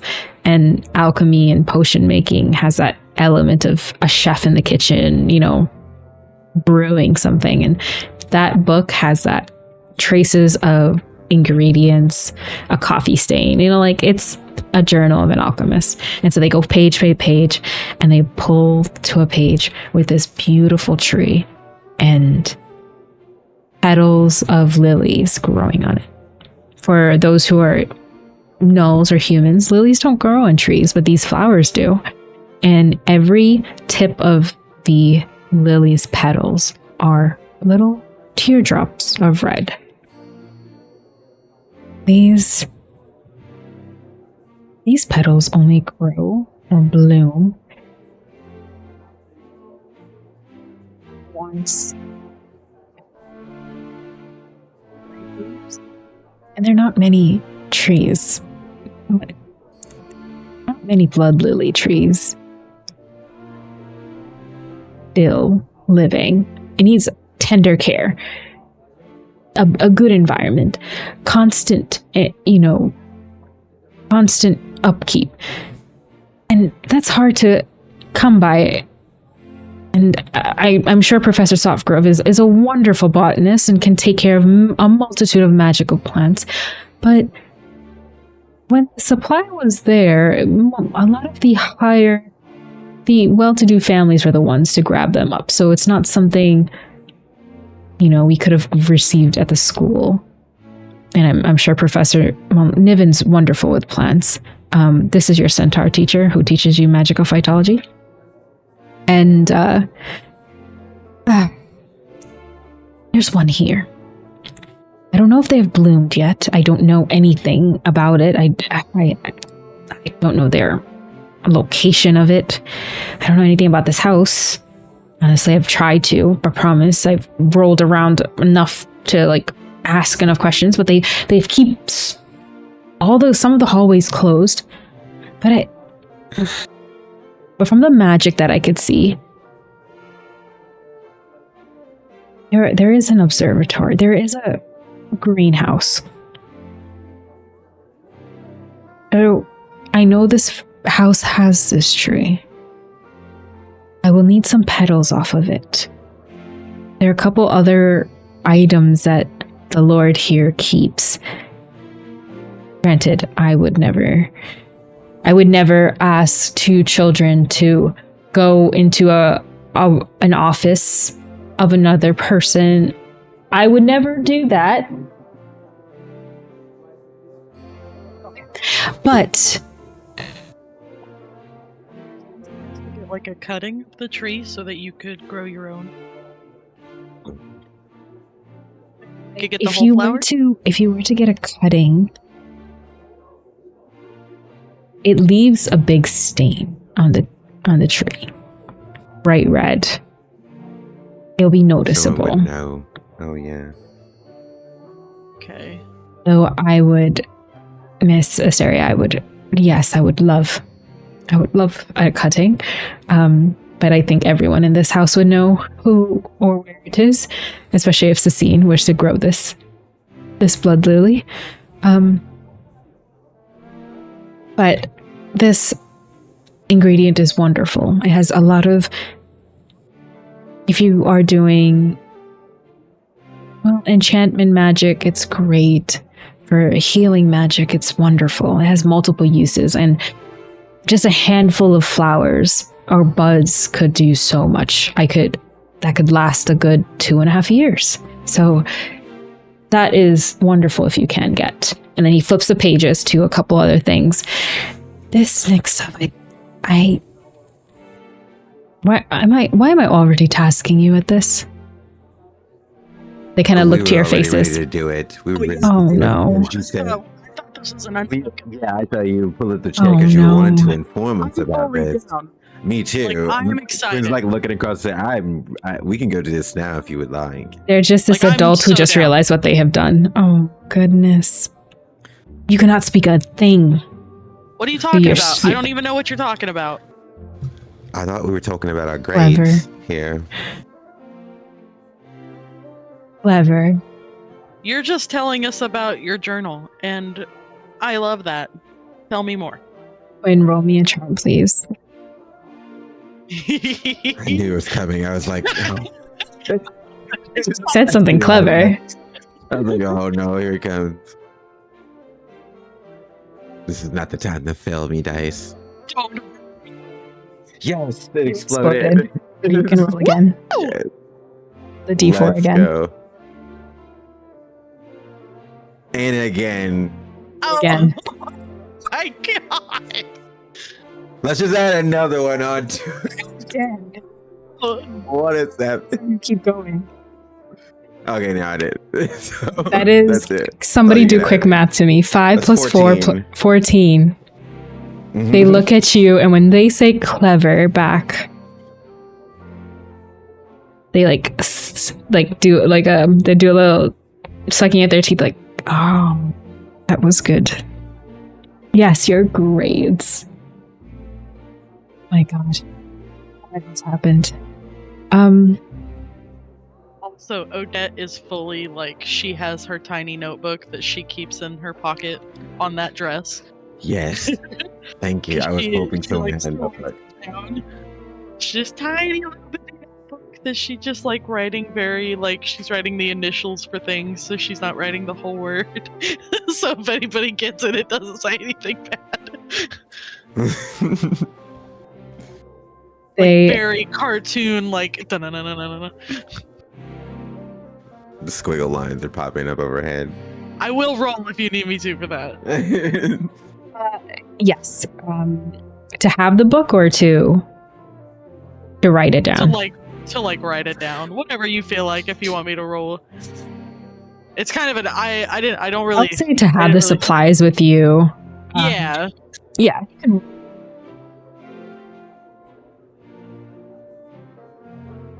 be a good roll for this. Alright. Since you're using your noggin to D20. write it down. Yeah. See, like, I would say just roll a d20 because I think and then you can do a brain to see like how well you're capturing the information. But so you have your notebook, but I will say if you brought a pen, it doesn't have ink in it. Professor Blackwood kind of sees as you're taking notes and just like, oh dear, let me help you. And they kind of wave their wand at the journal and they copy like a little etching. It's not exactly the same, but different materials of the notebooks. It's something. Yeah. No, I love that. They kind of look to you and kind of like, come closer. And it's Castell. Yes. About your grades. Oh gosh. This is just extra credit. Okay. But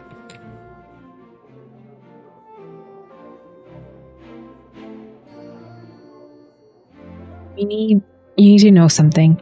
In this house, their Lord O'Leary has a lot of staff members, security, hallways. There is the greenhouse and his office. Those are 2 places that I know. Maybe a need for a distraction? I don't know. I see a dance floor. I see music. Music is not playing, and they kind of usher to the band that's kind of like sitting there like chatting. And I don't know how secure everything is, so you might have to find that out yourself. But here, and they take out their scarf. It's like a circle scarf, a cowl around their head, and they pull it out and they let Amadeus kind of settle in it and go around in the circle. So you see the bulk of that circle scarf is Amadeus, and they put it around Quinn's neck. But if you were in a predicament, you only have to tell loudly to Amadeus. Just say it out loud. Professor Blackwood was needing assistance, and here, and they'll cast something on that cowl around you so it matches the outfit that you're wearing, so it just feels like a big, like very long neck piece, or circle neck piece around your neck, and Amadeus will notify me, and the magic will bring me right to you. Okay? Sounds perfect. I am. So, in his office, there's a file, a very small container. I had Yeah. It's called moonstone dust. They won't miss it. Don't ask me how I know this. I just know that it is in his office. If you can either get that, or if he does not have that in his office, maybe you definitely will have an essence of nightshade. Now, I know you know that nightshade exists in our gardens, but this is a different nightshade. This is essence of a nightshade that no longer exists in our world. It has gone extinct. I know that they have these 2 items because... No, there's too much information. No, it's okay. Oh, what else do you... Mm-hmm. No, it's fine. One of either is fine. Okay? If you can get all, great. If you get one, amazing. But if anything happens and you need me, talk to Amadeus and tell them I'm assisting Professor Blackwood. If, let's say, the Lord O'Leary's staff members catch you. But hush. Don't say this to anyone else. Hello, hi. And then as like waiters are passing by, of course, your grants, Miss So the wonderful work on paper. I loved your distillation of the potions that we've went through, the distillation of herbs, that paragraph that you wrote. Clearly not the test that you had, by the way. Not at all. This is clearly a higher level test, distillation of herbs. What? No. This is more higher level stuff, and they're just like, okay. Yes. Thank you. Miss Asteria. I'm sorry to ask of this of both of you, but if you happen to find nothing as well, I wouldn't count this venture a failure. It would just be an event out on the town. Having a great time. Great time. So wonderful. He does a little dance in his chair. It's much better now than it was before. Loads better. The professor kind of like closes his book after he transfers a little bit images to your journal, Odette. Puts it away. Amadeus kind of curls around your neck a little bit tighter so you feel the weight of him. And as they kind of tighten around you, Professor mutters out, "Yes, just be awake for this." And talks to Amadeus. And then to you both, just... Oh, if you go. Right. Let's go. She's gonna look over to Odette. From Odette, just super like, hey. We're on the case. Yes, good job on your exam too. Thank you so much. Oh my god, my mom's gonna love to hear see this. The beginning of town. Yes. One's gonna run over to, as I get past, we're gonna run over to Odette. Oh my god, we've got a scavenger hunt. All right. What do you want to do first? Can we look around and see like what leads to where, like if people are going anywhere, like different doors? Give me Maybe your brains. a map. I don't know if a house would have a map, but it's a big house. it is. That's true. Yeah, but they've been in it. They're in it all the time. So. Oh, sorry. Sorry, I was thinking logically. You just exploded. I mean, I never said that. Oh, did it explode? Yes. You just exploded. Oh. Can you roll the D10 again? God. Let's go again. A 6. It's a 17. The first explosion that I've ever gotten on something. That's incredible.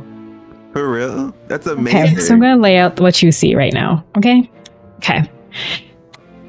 Main area, lots of people, lots of hoity-toity people, kids running around.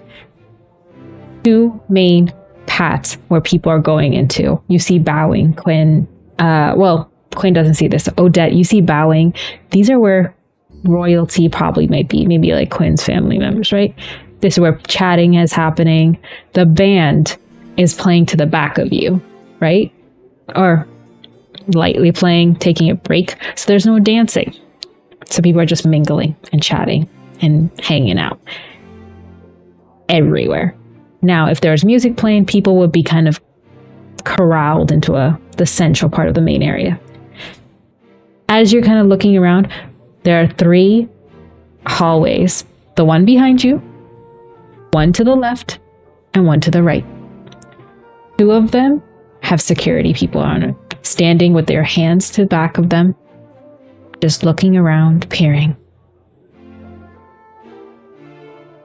The one behind you, it seems like there's no one in there, like security, but you see cooks and people coming out with food.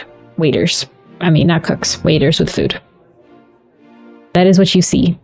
So the hallways that are like where filled with people are all the way in front of you, and 3 left, right behind you that are not filled. So I do feel like, since this is a vampire family, that we should use your, what's the word? Like who you Prestige. are. Thing, yeah. Because Okay, they're gonna know prestige. you, they are not gonna know me. So like, I feel like we should lean into that. Let's So a child though, so that you have to think about that. charm it. Yeah. We can charm our way out of it. Maybe we should There's get kids the... next door to this thing. Oh my god, I love Kids Next Door. Me too. Maybe we could start them getting playing music, so that it kind of gets everybody's mind off something, and they aren't as likely to hear when people sneak off. Yes, I love that idea. Let's head over. Well, what are we gonna tell them? No, let's just work together on this, okay? Okay. Okay. So we make our way over to the band. The band. The band. Yeah, I was telling them to like pass the rolls over, and I couldn't get a grab. Hello, It's just excuse me. Hi. What? Can I help you? Hi. Hello. So I think you guys. I'm sorry if I ruined your break, but me and my friend actually wanted to do some dancing. If you didn't mind playing something for us. We Not supposed to be playing until what was it again? Harry, what time? 8:15 too? oh Is this an early one? see my mom, you know, Prince and Princess over there. They only let me come over here because I told them I really like the way you guys play, and that I was gonna see if you could play a song, and they say I can only get one song, so.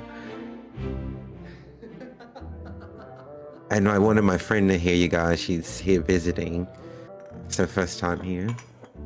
Yes, I'm part of the Asteria family. We really wanted to hear you play. My friend has said so many good things. I understand, but there's a schedule. I'm really an One orchestra song. friend. I mean, I'm sure you Yeah, guys charm. can play something. Oh my god, this is when I should have got all the explosions. This is because they're not going to give them to me now. Well, All right, you can let's help do each it. other with adversity tokens. Or I absolutely will. Alright, let's go. We're so gonna get a do this. +1 because you are talking to an adult. Awesome. Let's do it. Bam. Okay, it's not exploding, but it's a 4. And I can add if there needs to be any. Yeah. Are you trying to make it to do the check? I'm gonna try to make it to the check. Or as close as we can. Yeah.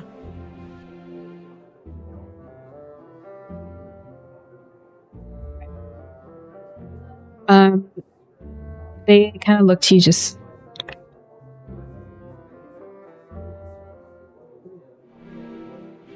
like stepping out of schedule. Terry has a schedule.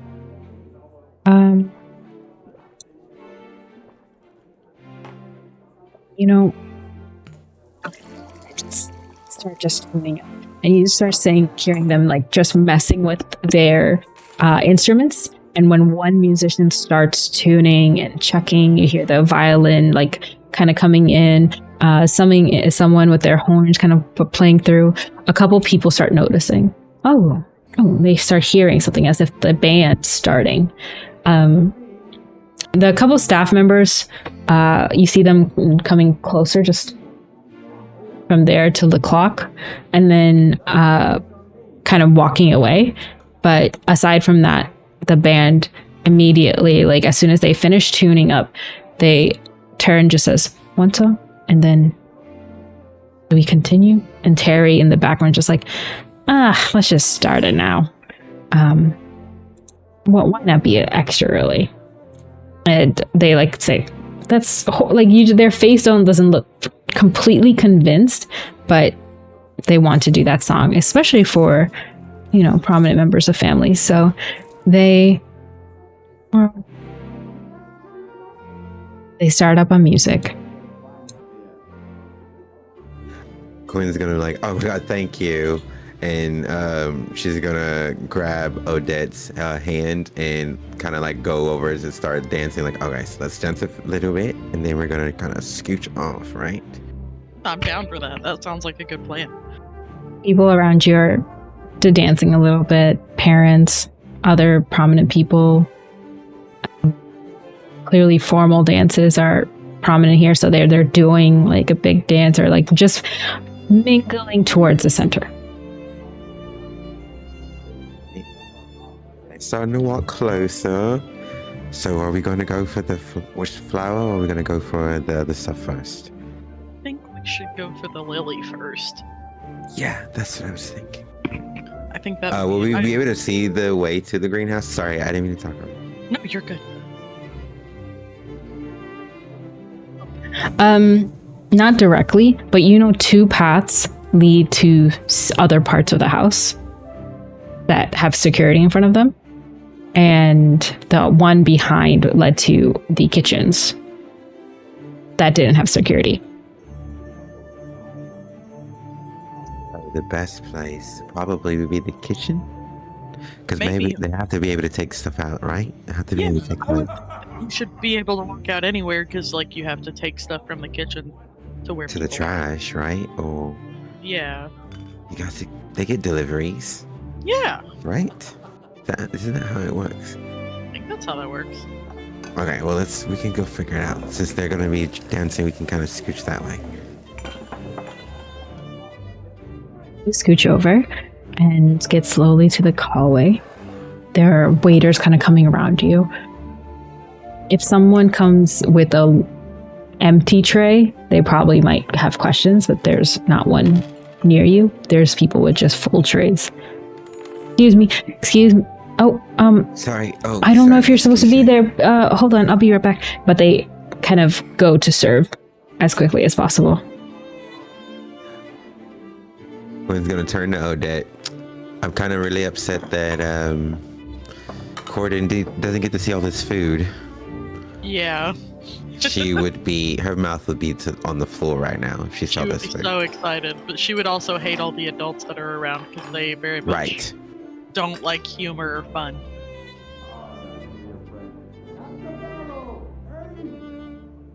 I was like, who's that talking? The background. Here we are. I was like, wait, what? Hello? What are you talking about? You're at a gala. I thought they were in my house. I was like, sorry, what? Okay, sorry. No, you're good.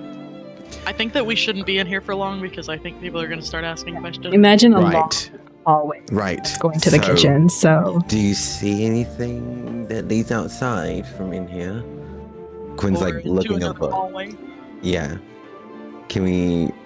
Yes. Immediately you see the hallway ends with a right turn, and you hear the bustle and energy of cooking and like take almost like instructions back and forth. Food, the smell of food. And you see this larger man going from the left to the right with a big hunk of meat and like, I got your pork, and then just like tosses into that room. They had that big thing onto their shoulder so they didn't see you. But to the left, you see a hallway where one side of the hallway is curved into the wall, and that wall is full of windows. So a lot of beautiful light is coming in.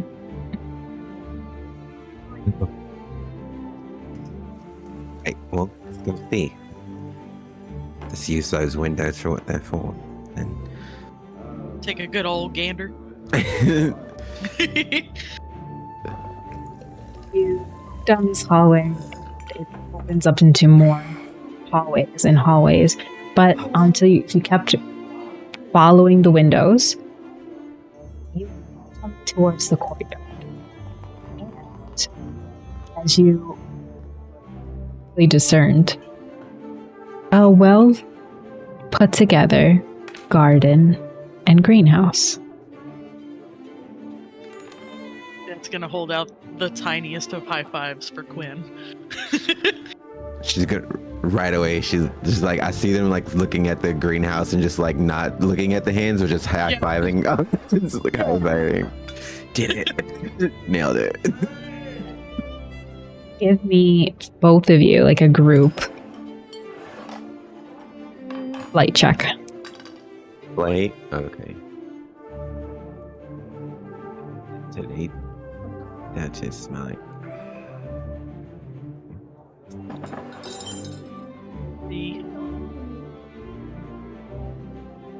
I can add more that helps us get to the point after they roll. I got 10. Hope you do it over the average that I had, so. Also, hi. The adults that are walking into and out of the kitchen, they don't see two children. They're too busy to. You escape their just attention for a moment. They're like, did I see children? No. Oh, wait, the pot's overboiling. And with that, you fade into the dark. The hallways are kind of empty around here because, well, security is only needed at the entrances. They don't really need something near the courtyards. The greenhouse is empty of people. House O'Leary, the Lord, and their family, Quinn, if you've seen them, known them, they're all going to be in that room. Dancing, talking. The children probably running around. You are free to, well, kind of do with what you want here. At least when it comes to people.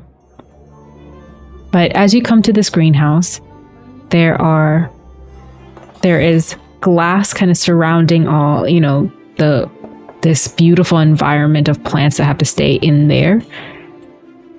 But the greenhouse grows into this tower of glass, kind of growing around this white bark tree. It's as if magic was cast on this building to keep growing with the tree. The door to it is closed.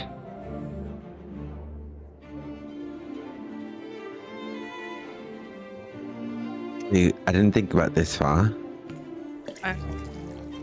You think we can try to open it? See. Yeah. I'm just worried it's gonna be locked. Trying to open it first, yeah. Yeah. There. I'm just gonna ready the wand. How about that? And you try to open it. Okay, cool. Okay. She's gonna gingerly reach up and try to like turn the knob. Is there a knob on the door? Or is it just like careful? Is this a push pull door?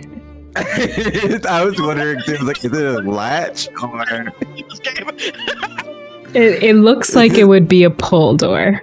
But when you go to do that, it doesn't budge. And as your fingers get onto it, arcane like sigils kind of light up as if it's like a keypad.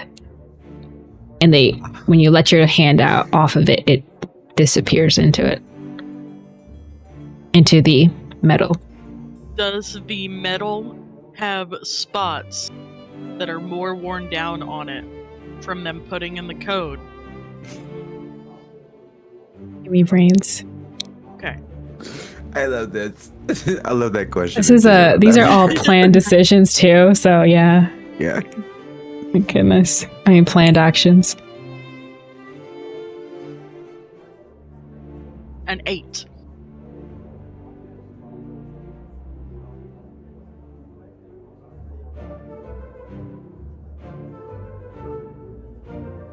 Discern with an 8.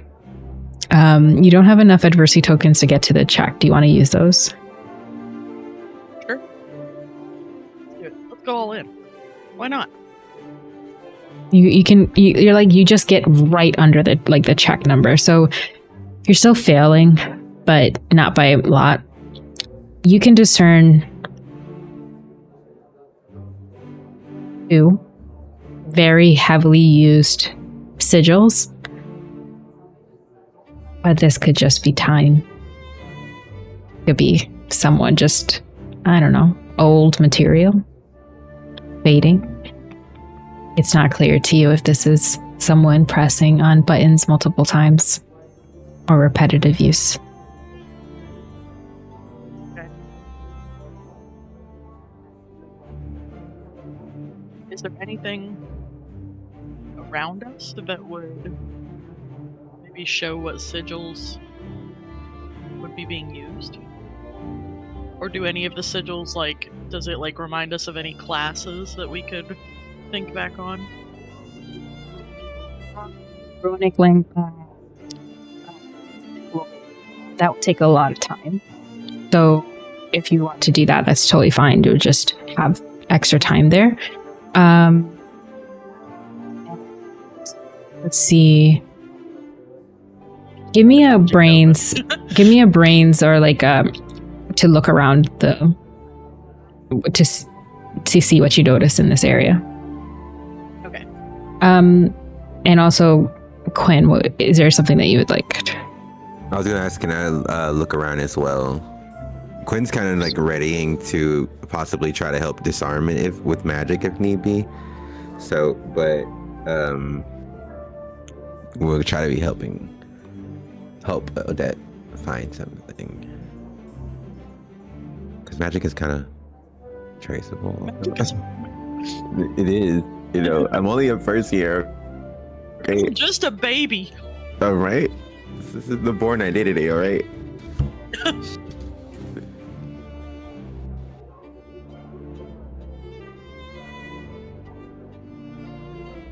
That was brains, I'm sorry.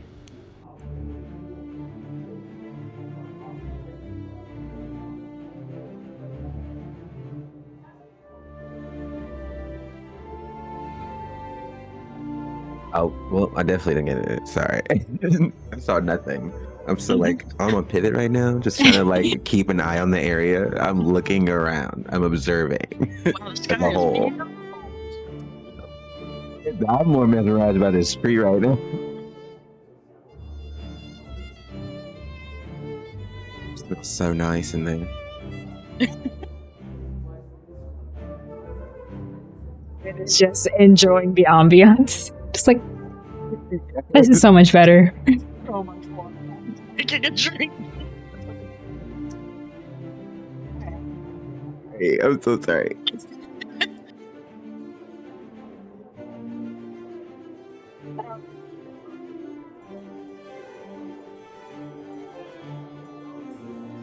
Dad, you see a plaque nearby that has you've seen house sigils before.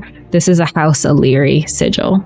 It has a certain motif of I don't know, vampire family lineages, and you don't really know a lot about them, but it is clear to you as you have the brooch on this area that I know anatomy, I totally do. Shoulder? Chest? Yes. It's a proud little monument. There's flowers around it. And as you're looking at the flowers around it, you see that they are different colors. There there are ones, like there's symbols on the plaque alluding to different elements and a sequence of elements. It goes from water, blood, bone, and the last one, it looks like it's just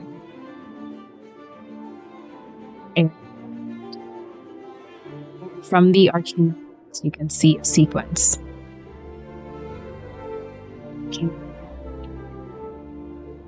That mean certain words. They don't allude to specifically water, blood, bone, but they have a meaning to them that in its root form are water or life, blood or river,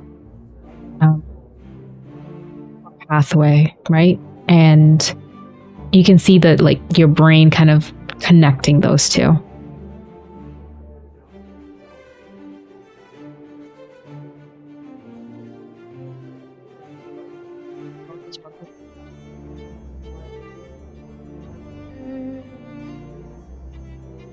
Do you want me to repeat, or? Yeah, maybe the end of it. I'm sorry. Yeah.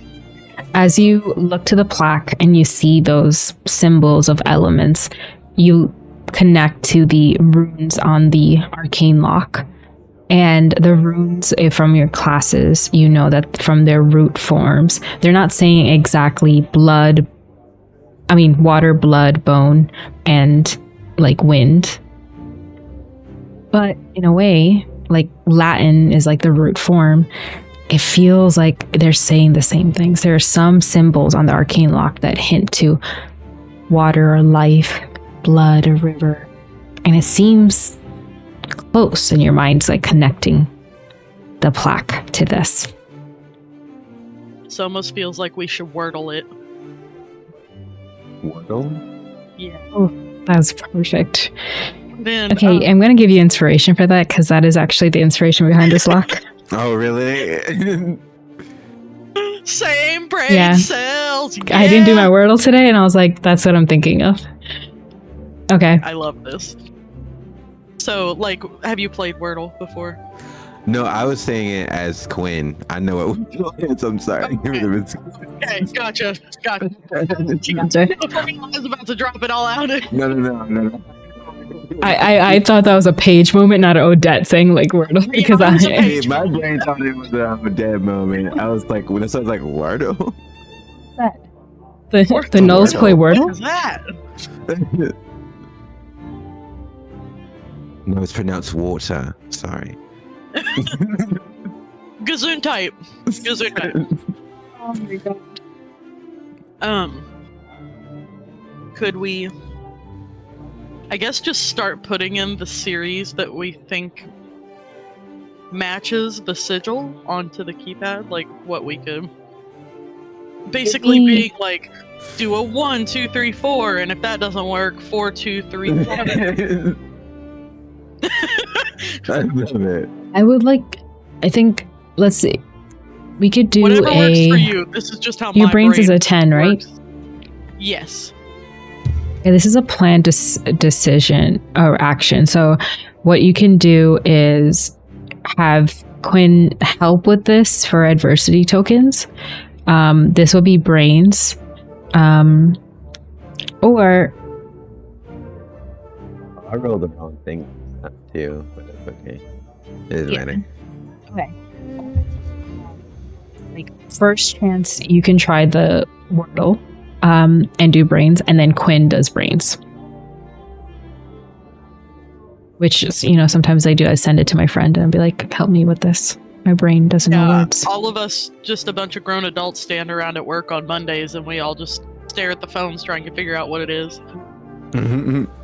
So, in the wonderful game of Wordle, it could be helped, and Odette, you can redo the checks, or switch it back and forth. What would you like to do? Switch it back and forth? Give me a brains check then to start. Okay.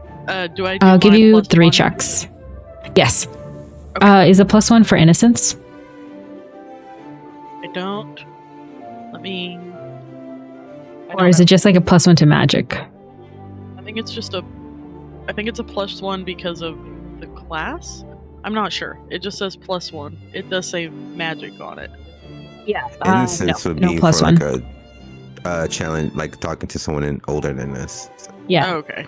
So Yeah, that would you're be not innocence. doing like a magic spell. You're kind of like using your brains. Okay, So yeah. I wasn't sure. I saw that and I was Yeah. like, that. Okay.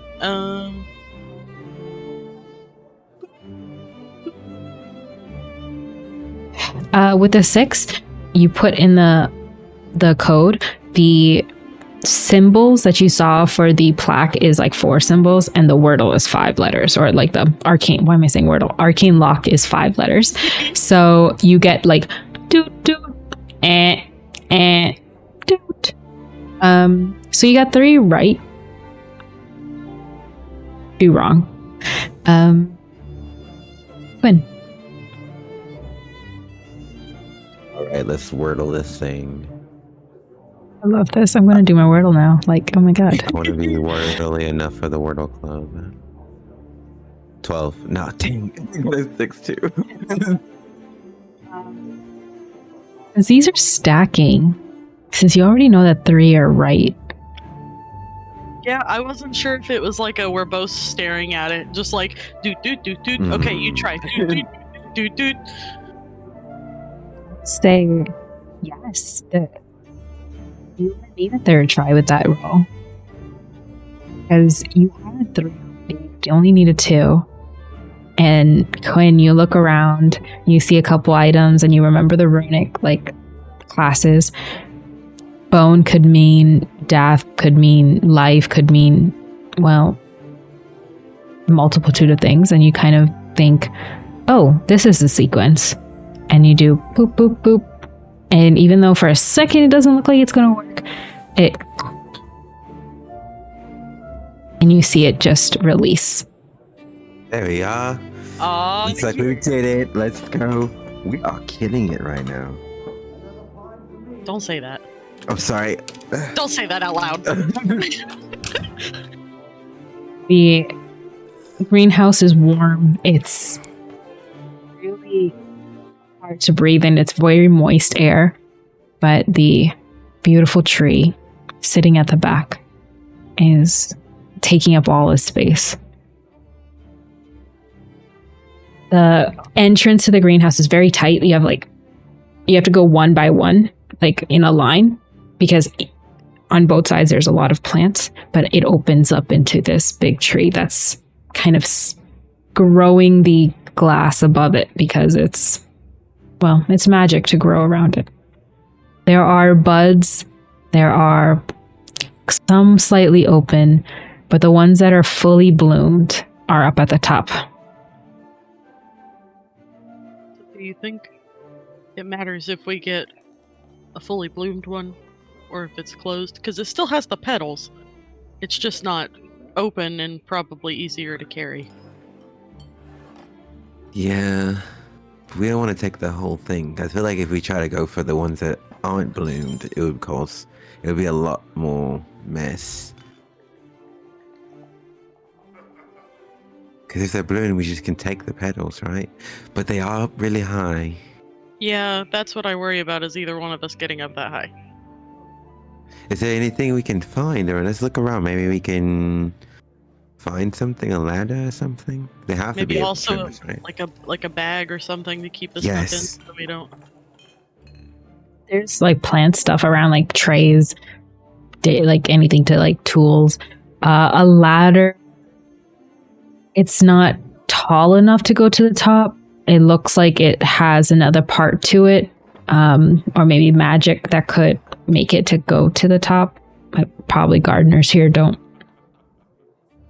use magic to get to the top, or maybe they don't really tend to the top, so they don't really need a tall ladder.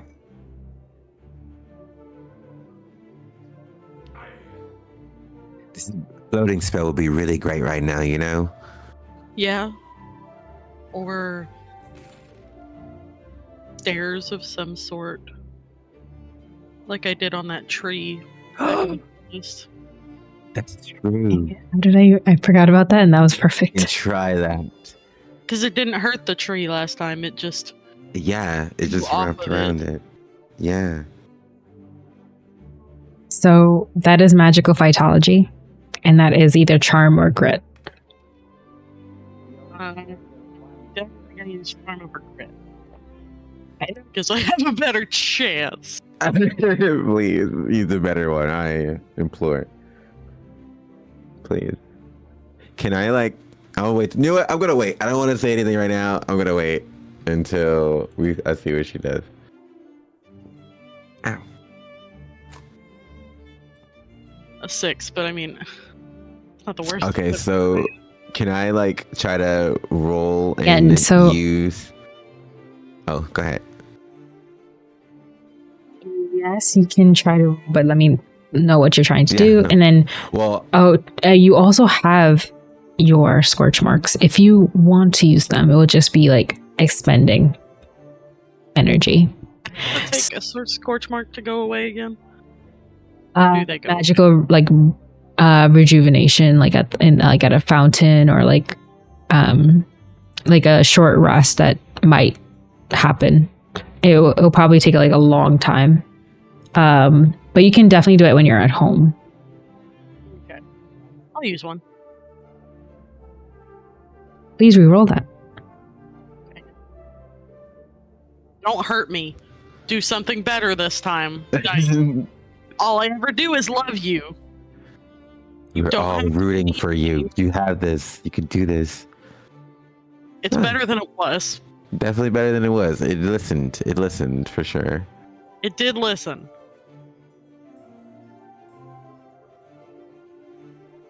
Sorry? Oh my god. She said, and you turned to Well, feel so good. sorry to tell you, but I just needed the scorch Gonna mark work to show up. Distance. I don't know why the not gonna scorch work mark wouldn't out. show up. I was like, my god. Okay. The moment your power at the tips of your fingers, Odette, it feels like a growing vine that cannot reach for the edges of the glass. There's no way for this vine to climb. The power inside you kind of burns at its edges, pushing it, and pushing it until finally it breaks. And you see little steps form. The vine after vine climbs higher and higher. And then as it forms into stairs, it hardens from green to wood, from wood to bark, from bark to almost stone, petrified wood. And in front of you, stairs climb up in a curled pattern around. A circular set of stairs.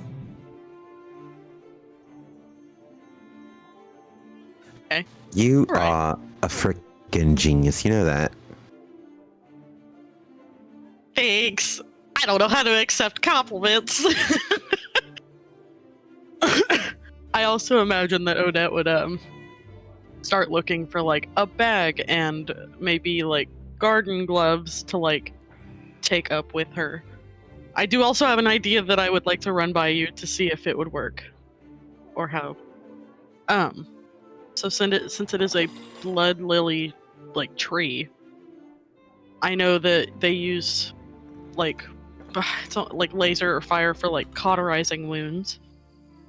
Could I like use the tip of my wand and almost use it as like a Give me almost like a roll. tiny laser? Yeah, a fire yes, you roll? can. Okay. That's damn. Let's Damn. go. What's happening to you? Also, you have inspiration, by the way, so that you can use at any time. Oh, yeah, I forgot to. I'll Yeah. use this for this. Well, You said a well, fight? if you get, it's a reroll, right? So, like, Oh, okay. my God, I cannot get. That's incredible. Yeah. I've been thinking about this whole time. I want you to know about it. I've I've been like, oh, you. I gotta think of the coolest thing You to can do. see those cogs turning. Oh, they are. There's smoke coming out the ears and everything. Oh, that's amazing. That's easily done. That's simple magic. It's not too hard to do that. You're not asking for a big fireball. You're literally asking for a little flame. And yeah, it wasn't a high DCE because that was brilliant. You can definitely do that. How many are you trying to take? And there are a couple of trays and things like that. They're not really discreet. You might figured like a bag that I could like shove into my dress, because it poofs out like a dress at the bottom. So I figured she could like tie the bag to like something under the dress.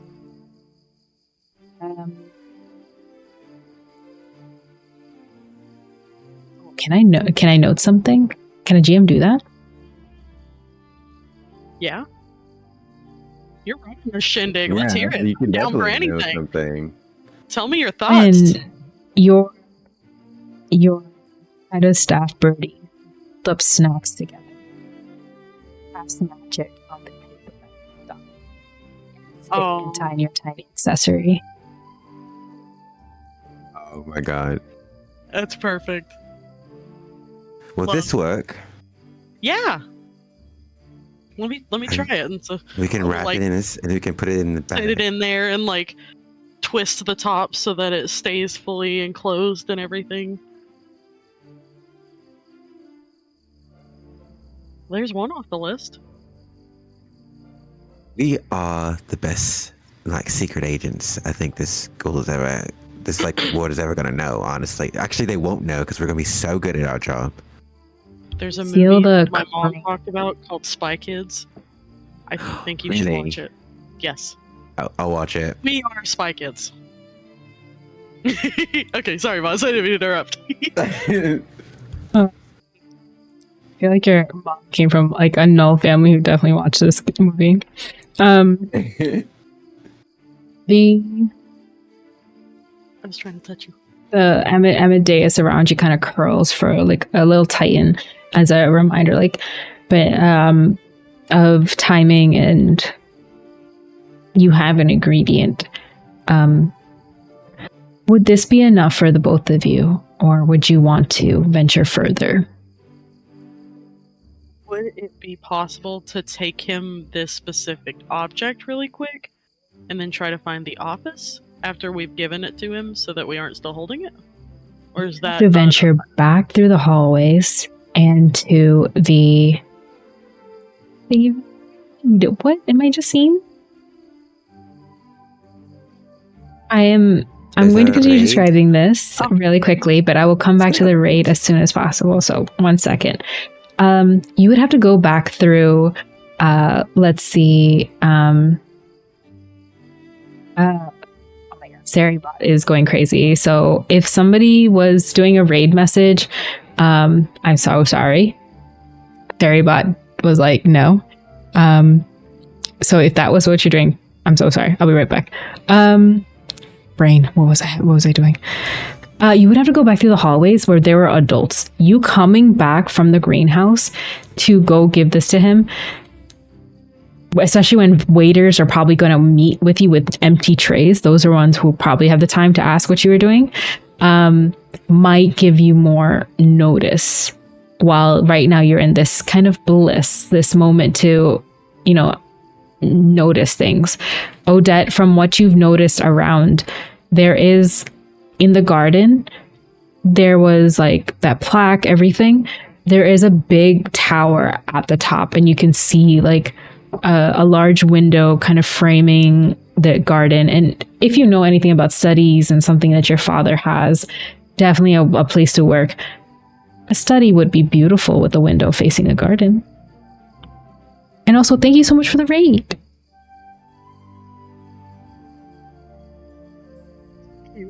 It's the cutest spot. It was.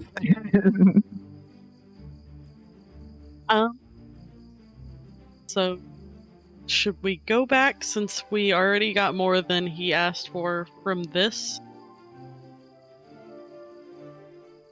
I don't want to push our luck, but like there's also things that could be happening out there that we don't want to miss out on. Right. I think since this is messy, we should get it to him as fast as possible. Yeah, that makes sense to me. Also, I kind of don't want to get caught. We're doing so good. I don't really want to get caught. Yeah, I don't want to get force in the mouth.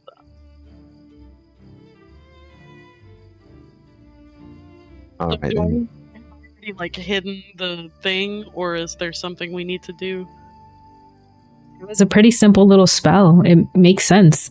She wrapped snacks so it would fit in Quinn's bag. It would make sense that, like, and the snacks were perfectly fine when you guys were eating them before. So the magic makes sense. And it fits. The staining, maybe like little droplets and stuff. Like, I don't know if you've ever touched lilies. Like, the stamens have like that orange. Yeah. It's like you've been eating Cheetos. Mm-hmm. Now imagine if like the tips of these lilies are teardrops of blood. They have a little bit of staining red. But if you're delicate enough and you can roll me a flight to see how well you do this dexterity, like if you want to do that, or you can have just light stains on your hands. But as you come out of the greenhouse while you are putting these away, I just want to note there are people going, through the hallways, and Odette, you notice that this tower is facing the garden and the window is facing the garden. You see that the study is right above you.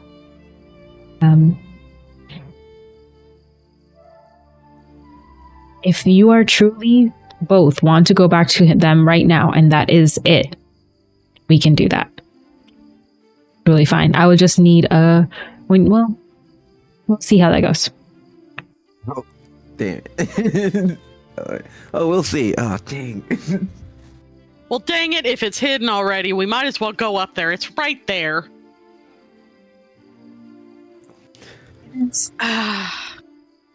How you get up to the tower, I don't know.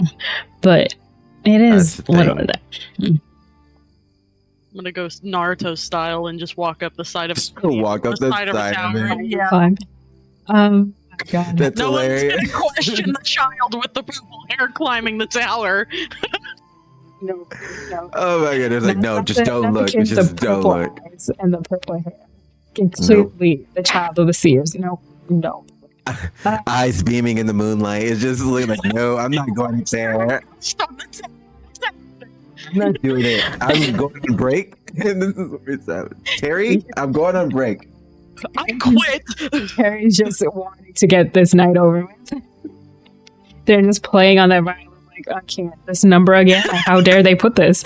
Anyway, so if you're not rolling, you have slight little stains on your hands, but not too much. The flowers are put away. What did you want me to roll for that? I totally forgot.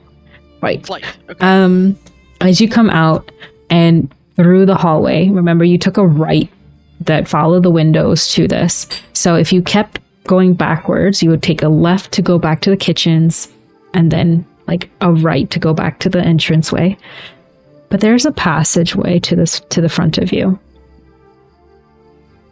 I got a 2. I definitely have stains. You definitely have stains. Yeah. Yep. That's okay. I'm a kid. It's okay. It okay. Happens. Yeah. And hey, some of you have snacks that have red. I know. I don't know if you wanted to use that. Touch the snacks that I wasn't supposed to touch. Totally wasn't supposed to touch those. Yeah. I was literally like, I got snacks in my bag, so we can.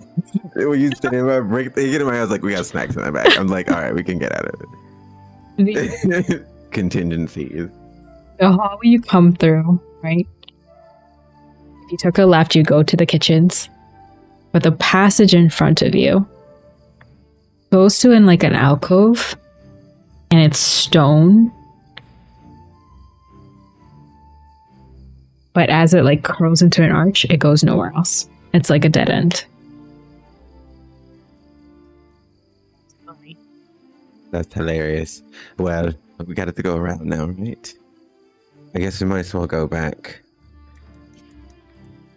Or do you want to try to get the? Do you want to try to get the other ingredient? Is it closer? I don't. What? Will we be able to see the entrance to the? Yeah, like would it be closer to go to that rather than back to the kitchens? Like,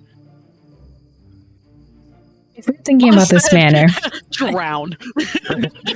Sure. thinking about this manor, main entranceway, or like where you guys were, you guys went back towards the kitchens, took a passage to the greenhouse. You saw the tower with the study, and when you're coming back to the passage, you see this dead end.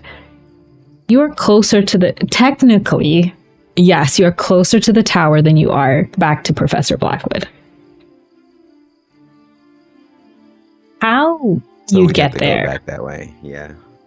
So we still Yeah. don't. It's still just a straight up wall. Yeah, we But still we're have like, to walk that way. I mean, we could try to open the wall. Yeah, we if- passed it. We passed the entrance. I think that's what she was saying, and like we into the wall. Like there is an entrance to it, but us getting up there is going to be the issue, right? Oh no! I Oh, said that okay. you didn't see an entrance. Oh, okay. I That's thought what the it was person being. was It's just like recapping. straight up a wall. Okay. Okay, cool. A wall. Can I try to see if there's anything like? I know. I was like, wait a minute. I was trying to picture it in my head, and I was like, okay, maybe we passed it, and that's what I'm thinking. Okay. Yeah. Nope, Yeah, it's just the my wall. Got God. it. All right. Well, have it anyway, in my let's go head, try to- we're gonna try to see if there's any magic on this wall. Is there a way? We You need to can do some do. like series of hip tapping stone to get them to like hey, tap dance Juan? with my wand, like da da You da can- da da da da. You can describe this in any way, because this could be a brains check, or this could be a fight Okay. check, because you're tapping, and like how hard are you tapping on this wall? What else could this be? Give me a charm check if you think this Trying door to is get magical the or wall something. to turn into Like a door. open sesame. Yeah, we gotta tell. Yeah, tell me how you guys are doing this, and it will work for me. There is one specific way, but I am fine with hearing what you guys want to do. Right, there's one specific way. I'm saying like you can either kick down a door, or like the one specific way is turning the knob, right? Like, you know what I mean? If this is a door. Oh my god, that made the possibility. There's a specific way, but go ahead. It's like, oh, right. Oh, okay. I'm just being very literal, and I don't know why. No, I know. No, My brain's I appreciate weird. it. I appreciate it because it's just like, oh no, like I said earlier, it's like so many choices. Okay, I got a lot of angles right now. Can I make? All right. Granted, it can could I still make be a wall. funny? Please, Can I this is, start with we're a funny? literally talking with a wall. Yeah, that's what I want. Talking to a wall, so. Odette is gonna get in a power stance and point her wand at the wall, and she's gonna go,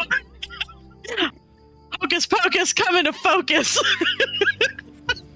Oh my god! Is this even a check, or are you just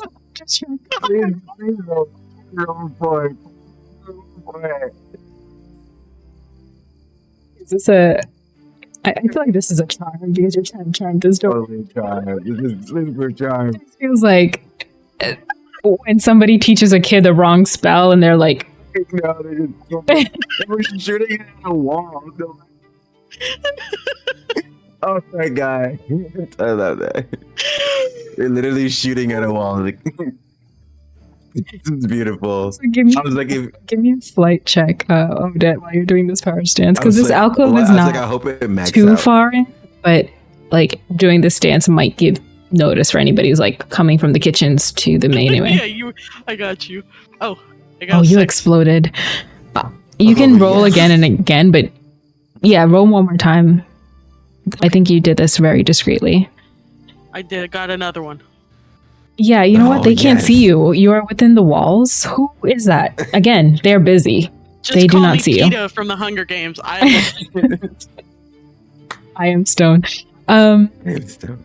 The 8, however, nothing moves. This is wall to you. This is stone. This could be just, I don't know. If it was a door that could answer to things, they'd be like, what?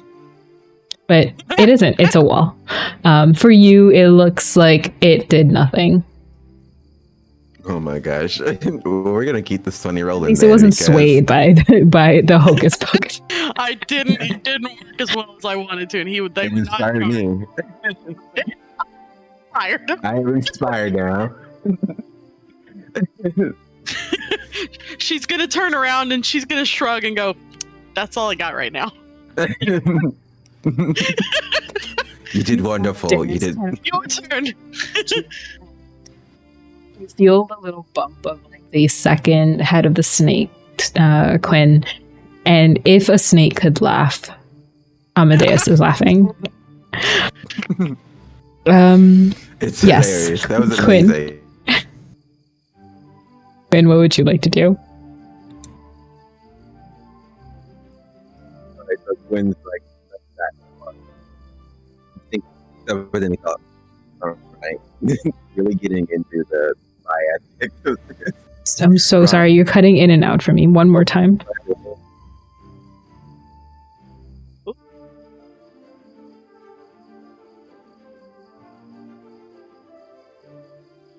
Maybe fixing. Maybe fixing. Oh, Oh, try there again. we go. Yeah. Yeah. Keep saying words. One word, 2 words, 3 words, things and Yes. sentences. Okay. Beautiful. It's dipping a little bit, but you're good. Okay, sorry. I don't know why that happened. But Quinn's gonna be like, amazing job. I think this thing's a little bit more stubborn than we realized. Like really getting into the spy aspect thing of it. Like, all right, we're gonna try a little more drastic efforts. She's gonna get her wand and she's gonna point at it. She's gonna like, reveal yourself. They're struggling.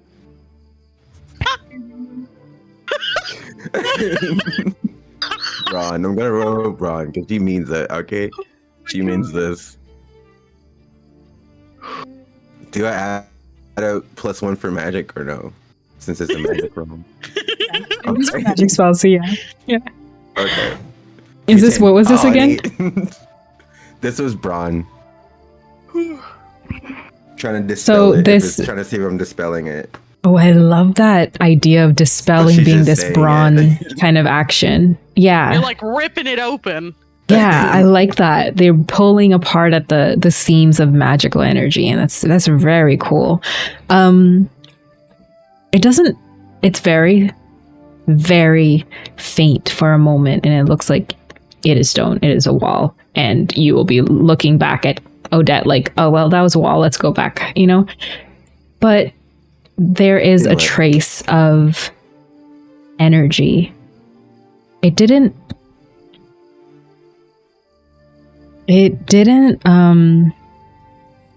dispel, but you see there is a ward on this.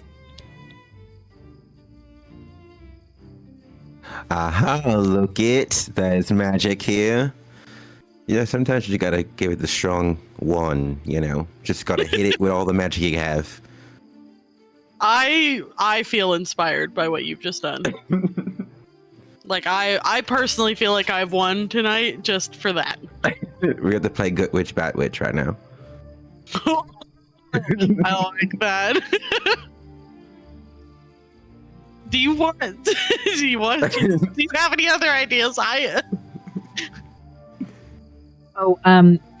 When the magic was like that faint energy that showed that there was a ward, you could see in the seams of the stonework. Okay. Can we do more sound effects? In particular, can we? I don't know. I mean, in Do we the know anything specific? seams of the stonework, and there we go. Had to add that sound effect. So can we like? Is there? Can you dissipate a ward? Yeah, but this is a very prominent house, and this is a very big, like, vampire lord's study. It's gonna be a high DC. So this is brawn as well. Like, I love if you want to do brawn. Brawn. I'm just a baby. Fighting. They rated E for everyone, but they're pretty weak right now. I'm about to have to throw a bunch of them. I would say for like dispelling magic, Brawn would work and Flight would work. But again, high DC though. You're in a big house. Oh, I have a high flight. I don't think Yeah, either so- one of them are high for me. Yeah. Which one is your highest out of the two, and I'll do the other one. Out of Flight and Brawn, Mm-hmm. Flight, because my Brawn is a D4 Okay. plus 1, Okay. Well, you do your flight. What's your flight? a D6. Okay. Perfect. Do that, and can we just try to do it together? Let's get one try, and then I'll do Brawn because my Brawn is high. Let's do Brawn. Okay.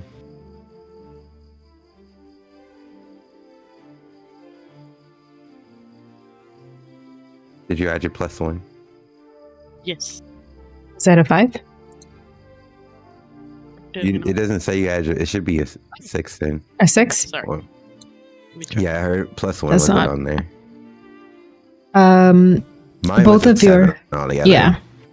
The spells come out in different forms. The Brawn was for Odette, correct? No, the Brawn was me. And Flight was the you. Flight was. Hers was Flight. Magical, like rituals and evocation. Light is a great way to defend, and defense is what a ward can be. And so you have pulled from the right education and right literature for the right kind of spell,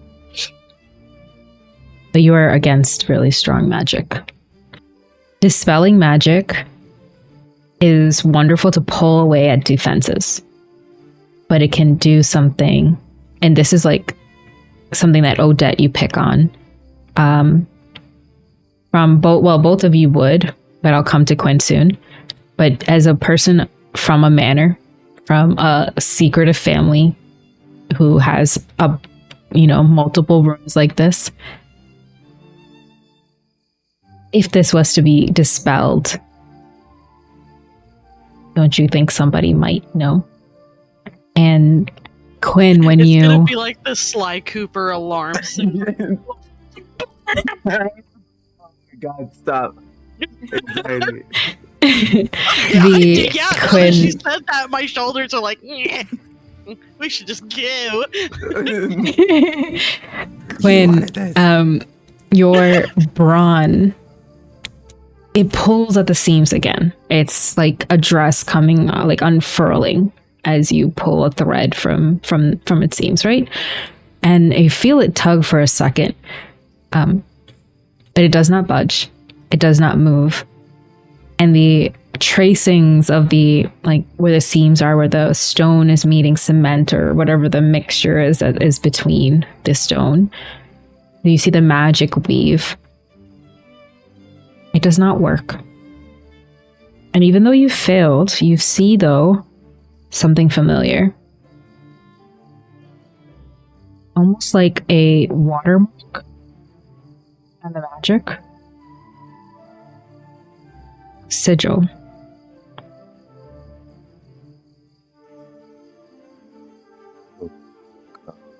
That's big magic there. So What is that sigil?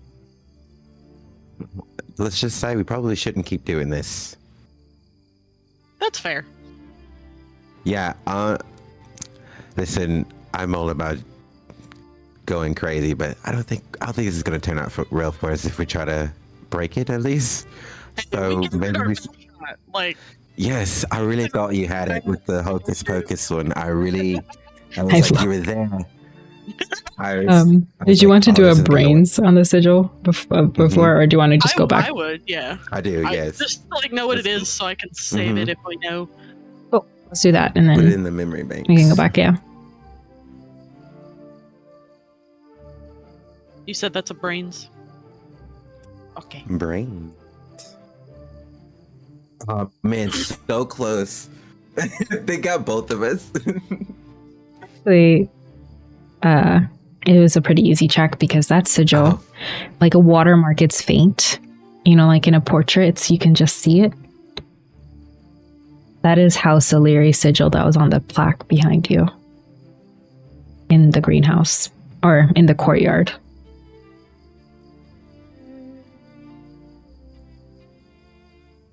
This is spicy, but maybe too spicy for us.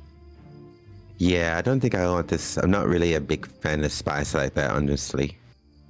This is supposed to be a slightly mild night and not a spicy one. Yeah. Mm-hmm.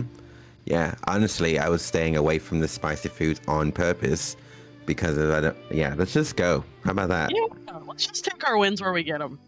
Yeah, we've got the flour.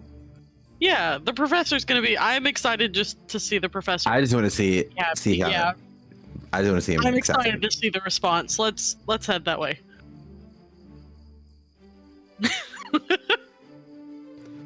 We'll be back for you, Wall. Entrance to the.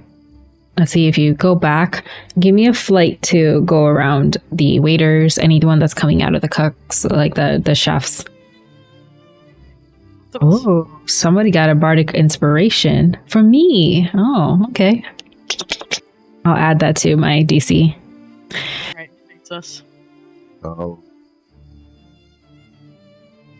Jeez. This is a group flight just to see if you get back. Talking to with him. A 5. Oh, shit. Oh, 20. Who needs a bardic inspiration? With a group 25? Like, no, I'll show you. I remember it. Let's go this way. Yeah, please describe to me.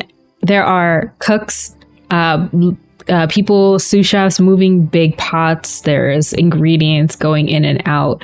Large amounts of food. It is almost dinner time. Formal dinner to be served, and people are busy. Waiters are going in and out. Well, Quinn, how do you help? How do you and Odette navigate this back to the bands and the table where Professor Blackwood is sitting? I would say just to keep up with the sure silliness of how me and Odette has been going along and just having this. I would say that we are following suit on the way back, and as people are moving, the waiters and stuff are moving around like they were before. We're literally just cartooning them, just following their movements as they're moving through, just like walk through. Yeah, we're just behind each person. We're just like matching what they're doing, going to get back to the other side.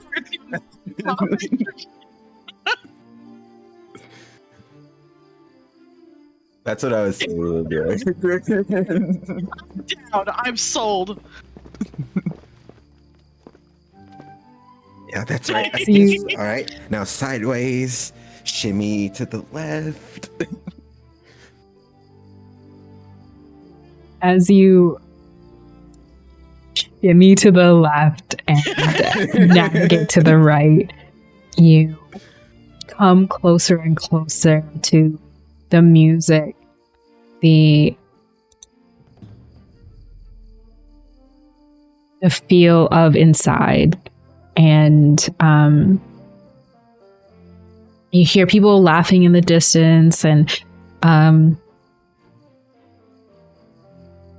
from like a glance you can see that security hasn't really moved as much. There's a band playing in the corner, and lights have been dimmed a little bit for dinner service, and people are just still standing up and talking and hoping they can sit next to the person that they've been talking to, but finding their seat because of course it's a formal event.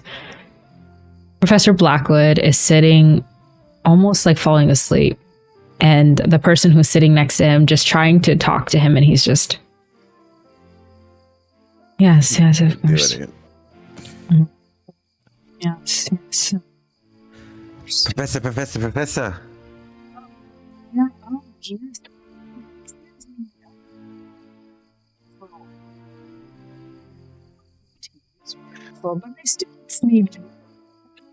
And they kind of swivel their wheelchair around just immediately. Oh, thank goodness. Are you two all right? So good. Oh yes, of course. We wanted to talk to you about our grades again. Oh, That extra credit you were bringing up. Yes. You've done so well. We just want to make sure you can. And they're just kind of talking until they kind of roll closer to you, and they move their wheelchair like a little bit away so that you are in between the band and like the nearest table, and any waiters or things like that can like skirt around the other way around the other table. So you have a good little pocket, and they're like, you have to believe see you're the trustful. snacks.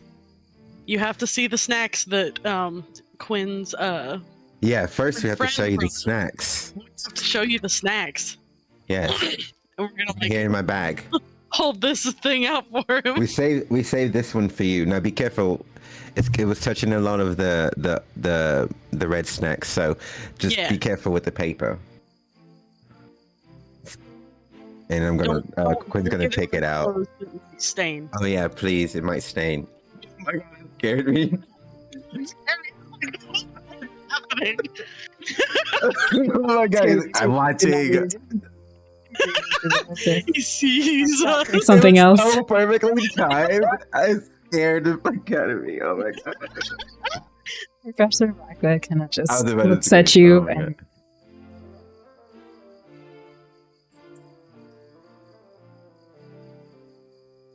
Yeah, they kind of we both peer use open snacks. at your. Oh, I've never seen snacks of the vampire kind. That is very interesting. And they like look to the parchment paper. Peel it like one little corner. Like fold it back, and they take Odette's hands and look to the inside. Wow.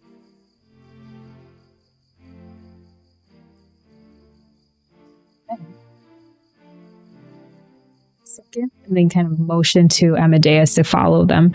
They'll take the cowl off of your shoulders, and as it comes back onto his, it like surrounds him in this monk-like robe, like cowl that he kind of puts together, and Amadeus kind of curls around him and tells him like a quick, like you can, from what his face is looking like, he's like, it looks like he's saying a quick rendition of what's happened.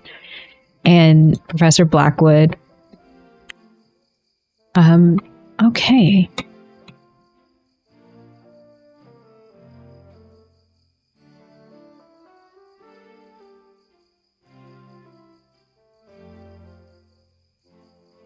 We tell him all the good parts.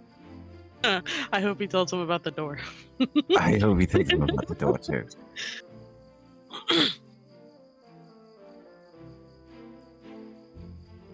See. That's where the room is.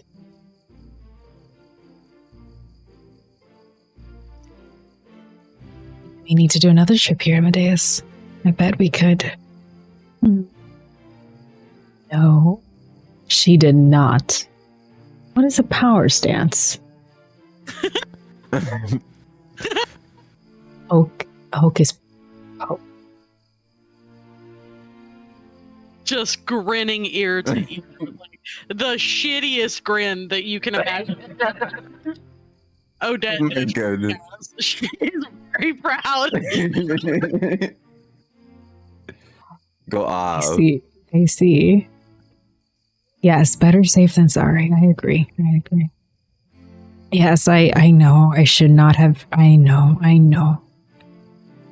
I shouldn't have tasked students to do that. Yes. We can give me a talking to when we get back. Okay. They quiet down. When I'll give this to you if you roll brains or charm, or like if you want to see what's happening here, like I can. Yes, of course. But that's something special, so I'll just lead into what the next thing is. Professor kind of looks to you and just says, I would love some snacks. Matter of fact, maybe I can take them home. Yes, of course. Yeah, we, trying to we, work it out. we got them for you. Yeah. Yeah. I appreciate that. You're so considerate of your teachers and it's very kind. I'll take that. Thank you. And here, they'll pull out this little phial of like milky white liquid. And when they take out the little stopper, it smells fragrant and like lotion. And they take a couple dabs of it into their hands and they put it on Odette's hand. And as they mix it into the stain, you see it kind of blend out to a pink. And they say, wash your hand very carefully when you get home. This should stop the staining from getting any darker.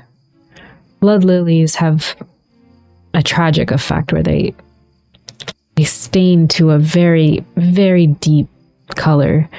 And then it might have some itching and allergic effects to those who are not used to its, well, dye. So wash your hands, take care of it well. I'll see you at start of term. And if your father were to ask him, tell them I tasked you with something and I will deal with it. You should not have to pay for a teacher's adventures. So if they do ask, just send them to me and I will make sure to give them my apologies. Same to you, Miss Quinn. Oh, it's fine. But if I do, I will definitely say so. I had nothing to do with this. Don't worry. I appreciate you trying to keep an old teacher's secrets, but I don't wish that for my students. So, enjoy the rest of your night and your term. Wait. Well, your break. Yes. I have one question before you go. Can I pet Amadeus? Oh, she really wants to. She really does. Dance. Wake up. Yes. You know that. I told you. Yes. Yes, I know she tried to pet Helena's. They're not like, yes. Dardeva's different than you. You can at least come out and just say hi. Okay. He said yes. So, and he like opens up the entranceway of like I don't know if you've ever seen like knitted circle scarves where there's like an entranceway for a snake to kind of go into. He kind of opens that little one out. Give me a charm check or something that you would say to kind of coax them out. And while you do that, throughout this whole interaction with Amadeus and Professor Blackwood, you knowing that there's another head, these last few days, Quinn, have been talking back and forth with Kiko.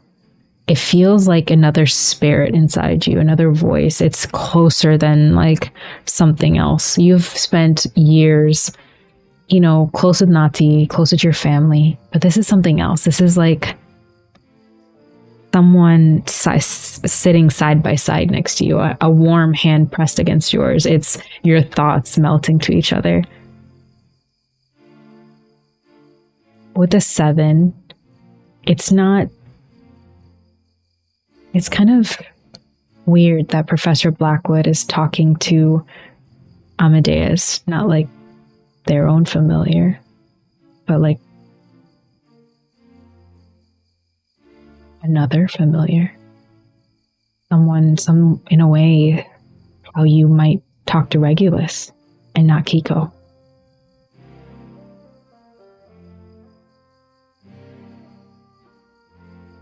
And what was your charm check? Sorry. Oh, I haven't done it yet. I was waiting. Was it my charm? I need to roll a charm as well. No. Just, and yes, you do pick up on it. Only charm 4. I got 17. You do pick up on that. As you're picking up on this and you see the way they're talking back and forth, it feels like colleagues, how you would talk to Ozzy or someone, like if you were privy to their thoughts. It feels less like that partnership and more like colleagues. As you're picking up on that, Odette, without even a worry, Amadeus slips his little head out. He is a small snake. He is... I don't know if you've ever seen those snakes with the lips that are upturned. You know what I'm talking? The little guys. Yeah, I can't remember what they're called. Upturned. Hognose snakes. Nose, yeah. Okay. They're very cute. They have like this like nose that kind of goes upwards, and they're tiny. And when he comes out, it's like a white snake with black and like gray splotches, like watercolor, like as if it's ink dipped in water. And he like pokes his head out. Lets out a little tongue. Looks to Zetticus and just like, yes, I know you like her. And turns to you. And if a snake could smile, it does. And waits for you to give it a pet. With a 17, it loves you. Yeah, Odette is gonna reach up, but she's not gonna do it really fast because, like, she loves animals, but she knows how to act around them. Like, she knows they need their space, so she's gonna like reach up to him and just like gently pet him a little bit and just be like, "Amadeus, you're beautiful." It kind of curls its like body, like adjusts its neck a little bit into the fingers and weaves in between, crisscrossing before coming back to its little space. And Amadeus smiles like, you have a way with them. I'm surprised that your classes are attuned to magical combat and defense. It's very surprising of you, Miss Asteria. He says he appreciates you.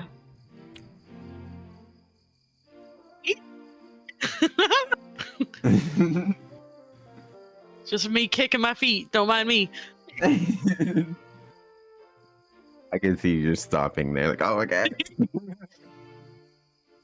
Check on one that is 2 or 3. I feel like if there was a Cecine Academy yearbook, the check marks that Odette has in the yearbooks are to the familiars that they have petted. Yes. Oh yeah, it's like tiny little Polaroid pictures she's taken of them. Like, oh my god, I can see it. 10 out of 10. She has a chart. Oh my god, the rating system. Oh yes, that is amazing. softest fur I've ever The felt. professor is going to kind of turn away to go back to his table to sit down for formal dinner. Is there anything else that you wanted to do, Quinn? I wanted to ask before. You have given him the petals. Before he kind of turns away, he's going to say like something, but nothing I can think of. I can't think of anything. They take their wheelchair back, give a nod, and say, "Have a good rest of your dinner, and I'll see you at the start of term." And they roll their wheelchair away from you, and you see the arcane like sigils kind of light up, and it straightens up him a little bit more. In the distance, you can hear Professor Evercreech like giggle, and immediately, even though he was like really excited at like the snack pouch he's kind of holding in his sleeve, he like hears a giggle and is like, and starts picking at his dinner. You see, I don't know her. you see the couple of the waiters, servers kind of come to you separately. Quinn, the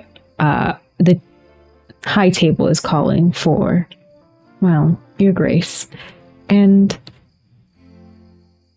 well, a parent interested. Where is my daughter? Why can't I see her within my vicinity? Parent has sent a couple of servers around. She has purple hair. Find her. Kind of energy. You feel that, Odette. You're not at the same tables. but they come to you and ask you to join your families at your table. Do you want to come sit with us? I would like to, but I feel like my mom will freak out if I don't go check on her. So maybe Yeah, let me like- go chill with them for a little bit, and then I could come find you. Yeah, I'll make sure I save a seat for you. Okay. She's gonna give her just the quickest little hug before running off. You all join back with your families, and dinner is being served. Your mom kind of helps you to food, and your grandmother is just asking you questions. And there are a couple of people coming up to you, Odette, just like, "Oh, hello," and your grandmother is using every opportunity to introduce the new seer in the family and telling you, like, show them how you do it. And you can try to roll brains to see if you can activate your powers if you want for your grandma, or you can say like, "No, grandma, I'm not doing that." Like, you know, I don't know if you've had older parents saying like, "You know how to use a keyboard," No. like show Yeah. them. Oh, Like that's kind of the gosh. energy that she's doing. Your Since parents, it is her first one, she will try. you do that when your family is, well, they don't really need you to show a lot. They just want you to be there as the heir, and they usher you into the conversation. "Yes, my daughter, this is Quinn." Yes. And everyone's just, "Your Grace, welcome."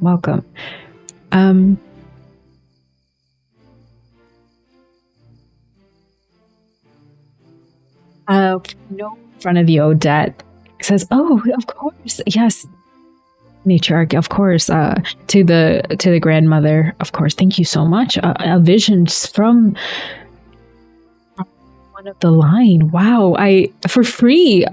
And you can see your grandmother's face, like, yeah, you get like a little taste. And if you really want like real seer ability, like you need to like pay up, like, you know, like you'll see kind of that energy. And so Grandma she's don't do very nothing for proud. free. No, she's a matriarch of a very long line. She knows how to keep this going. This noble is trying to get into a arranged marriage of sorts. They're trying to find a good partner, and they look to you and they say like, "Well, I wanted to, if you can see, my dear, would my match with the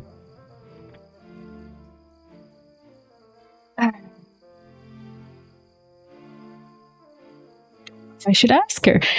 And then you see a couple people like, "Oh, Jess, she'll just tell you something." And they'll kind of look to you. "Would my match with the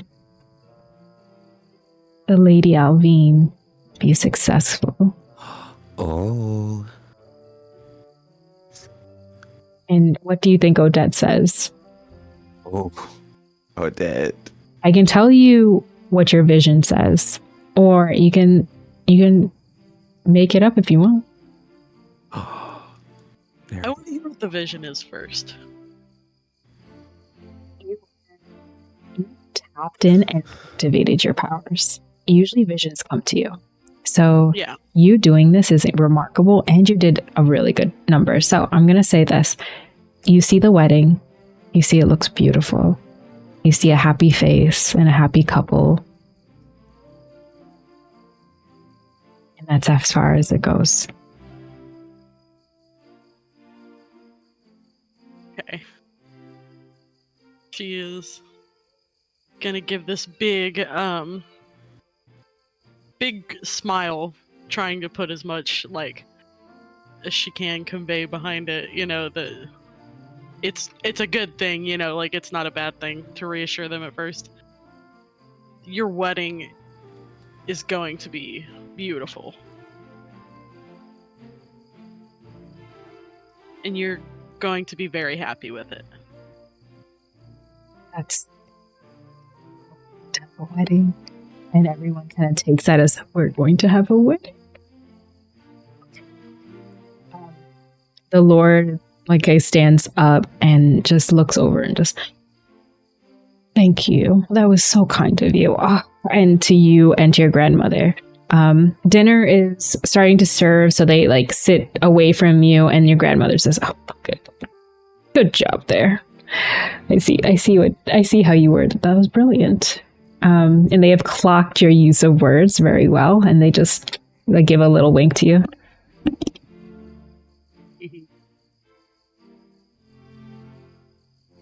The night ends with dinner, and I'm going to close this in because we are overtime, and I just realized that.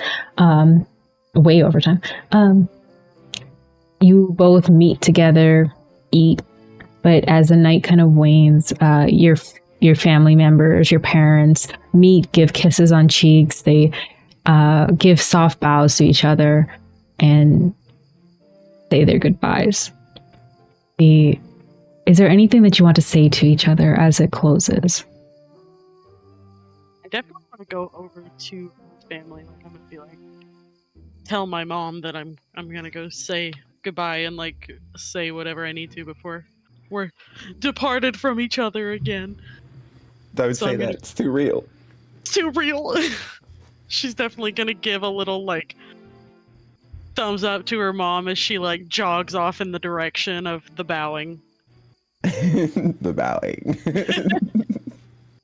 Because she wants to, you know, because I'm sure that she didn't get a chance to like actually meet Quinn's parents when everything was happening because they were surrounded by people and all the craziness. Like, I'll say that they definitely will do a quick bow and they'll kind of look to you. Goes, second, and they have all these people around them, and they kind of move them aside. And Quinn's mother kind of lowers herself. She's wearing this big gown, and she lowers herself. Just, well, hello. I haven't yet to meet you, have I?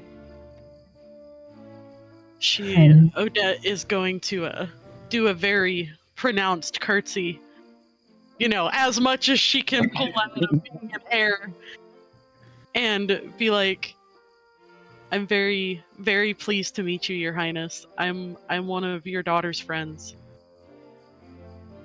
That's and I am so pleased that our Quinn is doing so well. Oh, and they kind of tug on the sleeve of their husband and just, oh, I agree. I'm so glad. And they kind of take their hand and put their hand through Quinn's like hair to just hold their head and just kind of lean them closer to, if Quinn allows, to give them a kiss on their forehead. I'm so happy that Totally fine. they do that, and they like. I hear so many stories. Have you regaled them with stories all like last break? Oh, yes. Listen, she did not stop about the ghoulies. So she didn't say anything to get her in trouble, obviously, because she didn't. Yeah, but you know, like a kid, just she was like talking about them nonstop. They note and they have like see that, and they just look at you, Odette, with just gratitude. Just, I'm glad that. Well, our little bud has a little flower, like flowers to call his friends, as wonderful as you. So, thank you. I hope you've had a wonderful time. And we will. Well, I think you're joining them early, correct? Yes, going back early. And your mom kind of sighs, like, "Oh, I miss you." But you have friends, and that's wonderful. Yeah, so you'll see each other soon. So soon. I'm gonna like hold my hands out for a hug, like an actual legitimate, not just a little side hug, but just like a big friend hug. Quinn's gonna like legitimately break away for them. And she's gonna like, so you're not coming to my house is what you're telling me? Oh, my mom would kill me if I didn't spend more time. They don't have to know. The portal's right there. I'm telling you, she's got eyes in the back of her head. She knows where I'm at. The portal's right there. And we're both going back early, so we're gonna get back in time. It's gonna be so quick. Okay, I'm sorry. I don't want to ruin your outfit. All of these. No, I'm sorry. It's so beautiful. 2 weeks is too long. It is too long, but we're gonna get there. It's gonna be okay. I will say, the 2 weeks is the break, and this was 5 days into the break. So imagine if it was Friday, and you guys are going to see each other next Wednesday. Okay. Okay, so like a week. It still feels like 2 weeks. It does. It feels Especially like when you're away Every from day of friends. the year. The camera pulls back from a very tender hug as two friends kind of pull away for a future time that seems so far away and yet so close. And you two run to your parents. The portal opens, and this is a servant of House Illyri. And guests go through one by a time, and your grandmother kind of asks your mom to hold on to her this time. It's a very kind gesture. She doesn't do this very often, but she did it tonight. And your father holds yours, and he kind of leans over and says, I wish I had a chance to dance with my daughter at least. Do you wish to dance at home? I can put on some music. Down for that. Yes, please. The Wait, portal, it wasn't me. I'm so sorry. the portal open, and the light of blue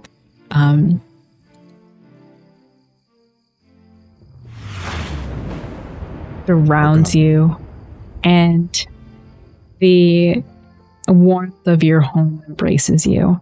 Your grandmother kind of walks already to the entrance and leaves. For Quinn, your parents kind of pull you into the carriage, and the carriage kind of starts riding around before it creates a portal of its own. No servant of House Illyri would make this portal. This is a space and a time, a bending of astral space that only family should know, right? So the carriage makes it, the driver casts magic, and your parents inside the carriage kind of hold you close and says, did you eat enough tonight? I ate enough. I still have food as well for later. I have to hurry. Make sure to send you off with a lot of food, because I don't want you to come to events like this hungry. And you see her planning your entrance back to Cecine, all the recipes with your father, and your father's like, I'm sure they have this. No, she needs nutrition. No, it's not. You are going to be gone for 6 more months. And I will gonna like see pull you snacks out of her bag. She's like, oh. And as that final portal kind of goes through and surrounds you around, you feel the embrace of the carriage kind of going from stone to familiar stonework and masonry of the palace. The camera pulls back on both of these houses, and the snow kind of littering their roof tiles, just as they had left them. And that's where we'll end for today. Thank you all for playing. I would love to do a short outro starting with our wonderful players. Starting with me and then our wonderful players. I am Maz of Mozzarella. If you like world building and want to know about this world, know that everything in this world was created by somebody in this community, our players, and mechanics that help Kids on Brooms be like a wonderful campaign. And we have all of it in a wonderful file. If you want recaps, things like that, we have that put together. And we have a wonderful production server where we like work on TTRPG things. And luckily I get to see this magic unfold and work with all of y'all and play with all of y'all over at Mozzarella, where I do voice acting and games and fun with my community. But you can always come back here for more shows and more wonderful produced games. I'm also doing music and production, but that's because I love magical schools. And off to the wonderful players here, starting with Quinn. I loved it. Again, my name's Tokyo, and everywhere I'm sounding Tokyo on most platforms, especially here on Twitch. And I love getting to play Quinn on Dark Recess. Oh my god, I've been so excited and so like missing this. And yes, also love today was amazing. Honestly, the comedy top tier. Freaking Paige, you made this so much more fun. Like like oh my god, So many times where you just read my mind, I was like, "This is gonna work. Do it for the bit. I'm not Do it for the bit." So I freaking loved it. I can't wait till everyone's back because it's gonna be that much more fun. I will be doing some more RPG stuff, TTRPG stuff on here, and possibly soon on other places too. So let's I don't want to say goodbye. I'm trying not to say goodbye the whole time because I'm like so happy we're back, and I'm like, I don't want to say bye. I want us to keep RPing for hours now. I want us to keep See going. you soon. Like, It's a see you soon. Okay, Yeah. it's a see you soon. Talk to you later. Not later. Talk to you sooner than later. Yeah, I don't know what to say. I'm very excited. I'm very emotional right now. Yeah, I'm not really good at post interviews because I do them so I don't get fined. So.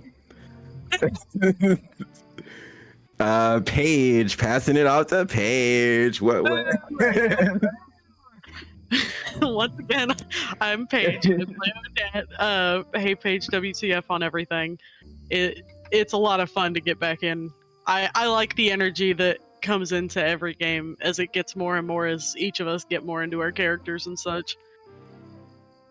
And I'm just excited to see where we go. And you'll always find me here. This is my favorite place to be. In Starcrawl. With my best friends. As usual. Thank you so much for playing. Thank you so much for watching.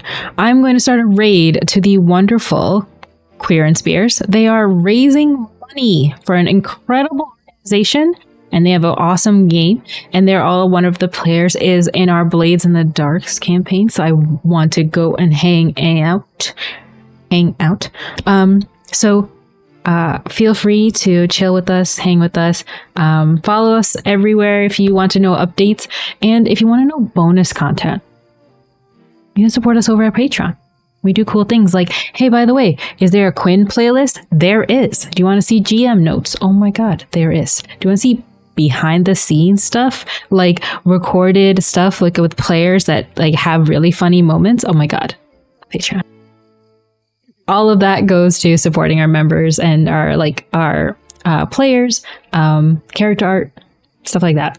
And I want to have wonderful character art, and I just hang it all in my house. Who needs painted stuff when you can have character art? That's all I want, an archive of character art. But yes, so check it out. I'll talk to you guys later. Have a wonderful night. What a mood. Also, thank you for all the gifted subs. I'm gonna fight you next time I see you. Just fight. All right, have a good night. Bye, everybody. Bye.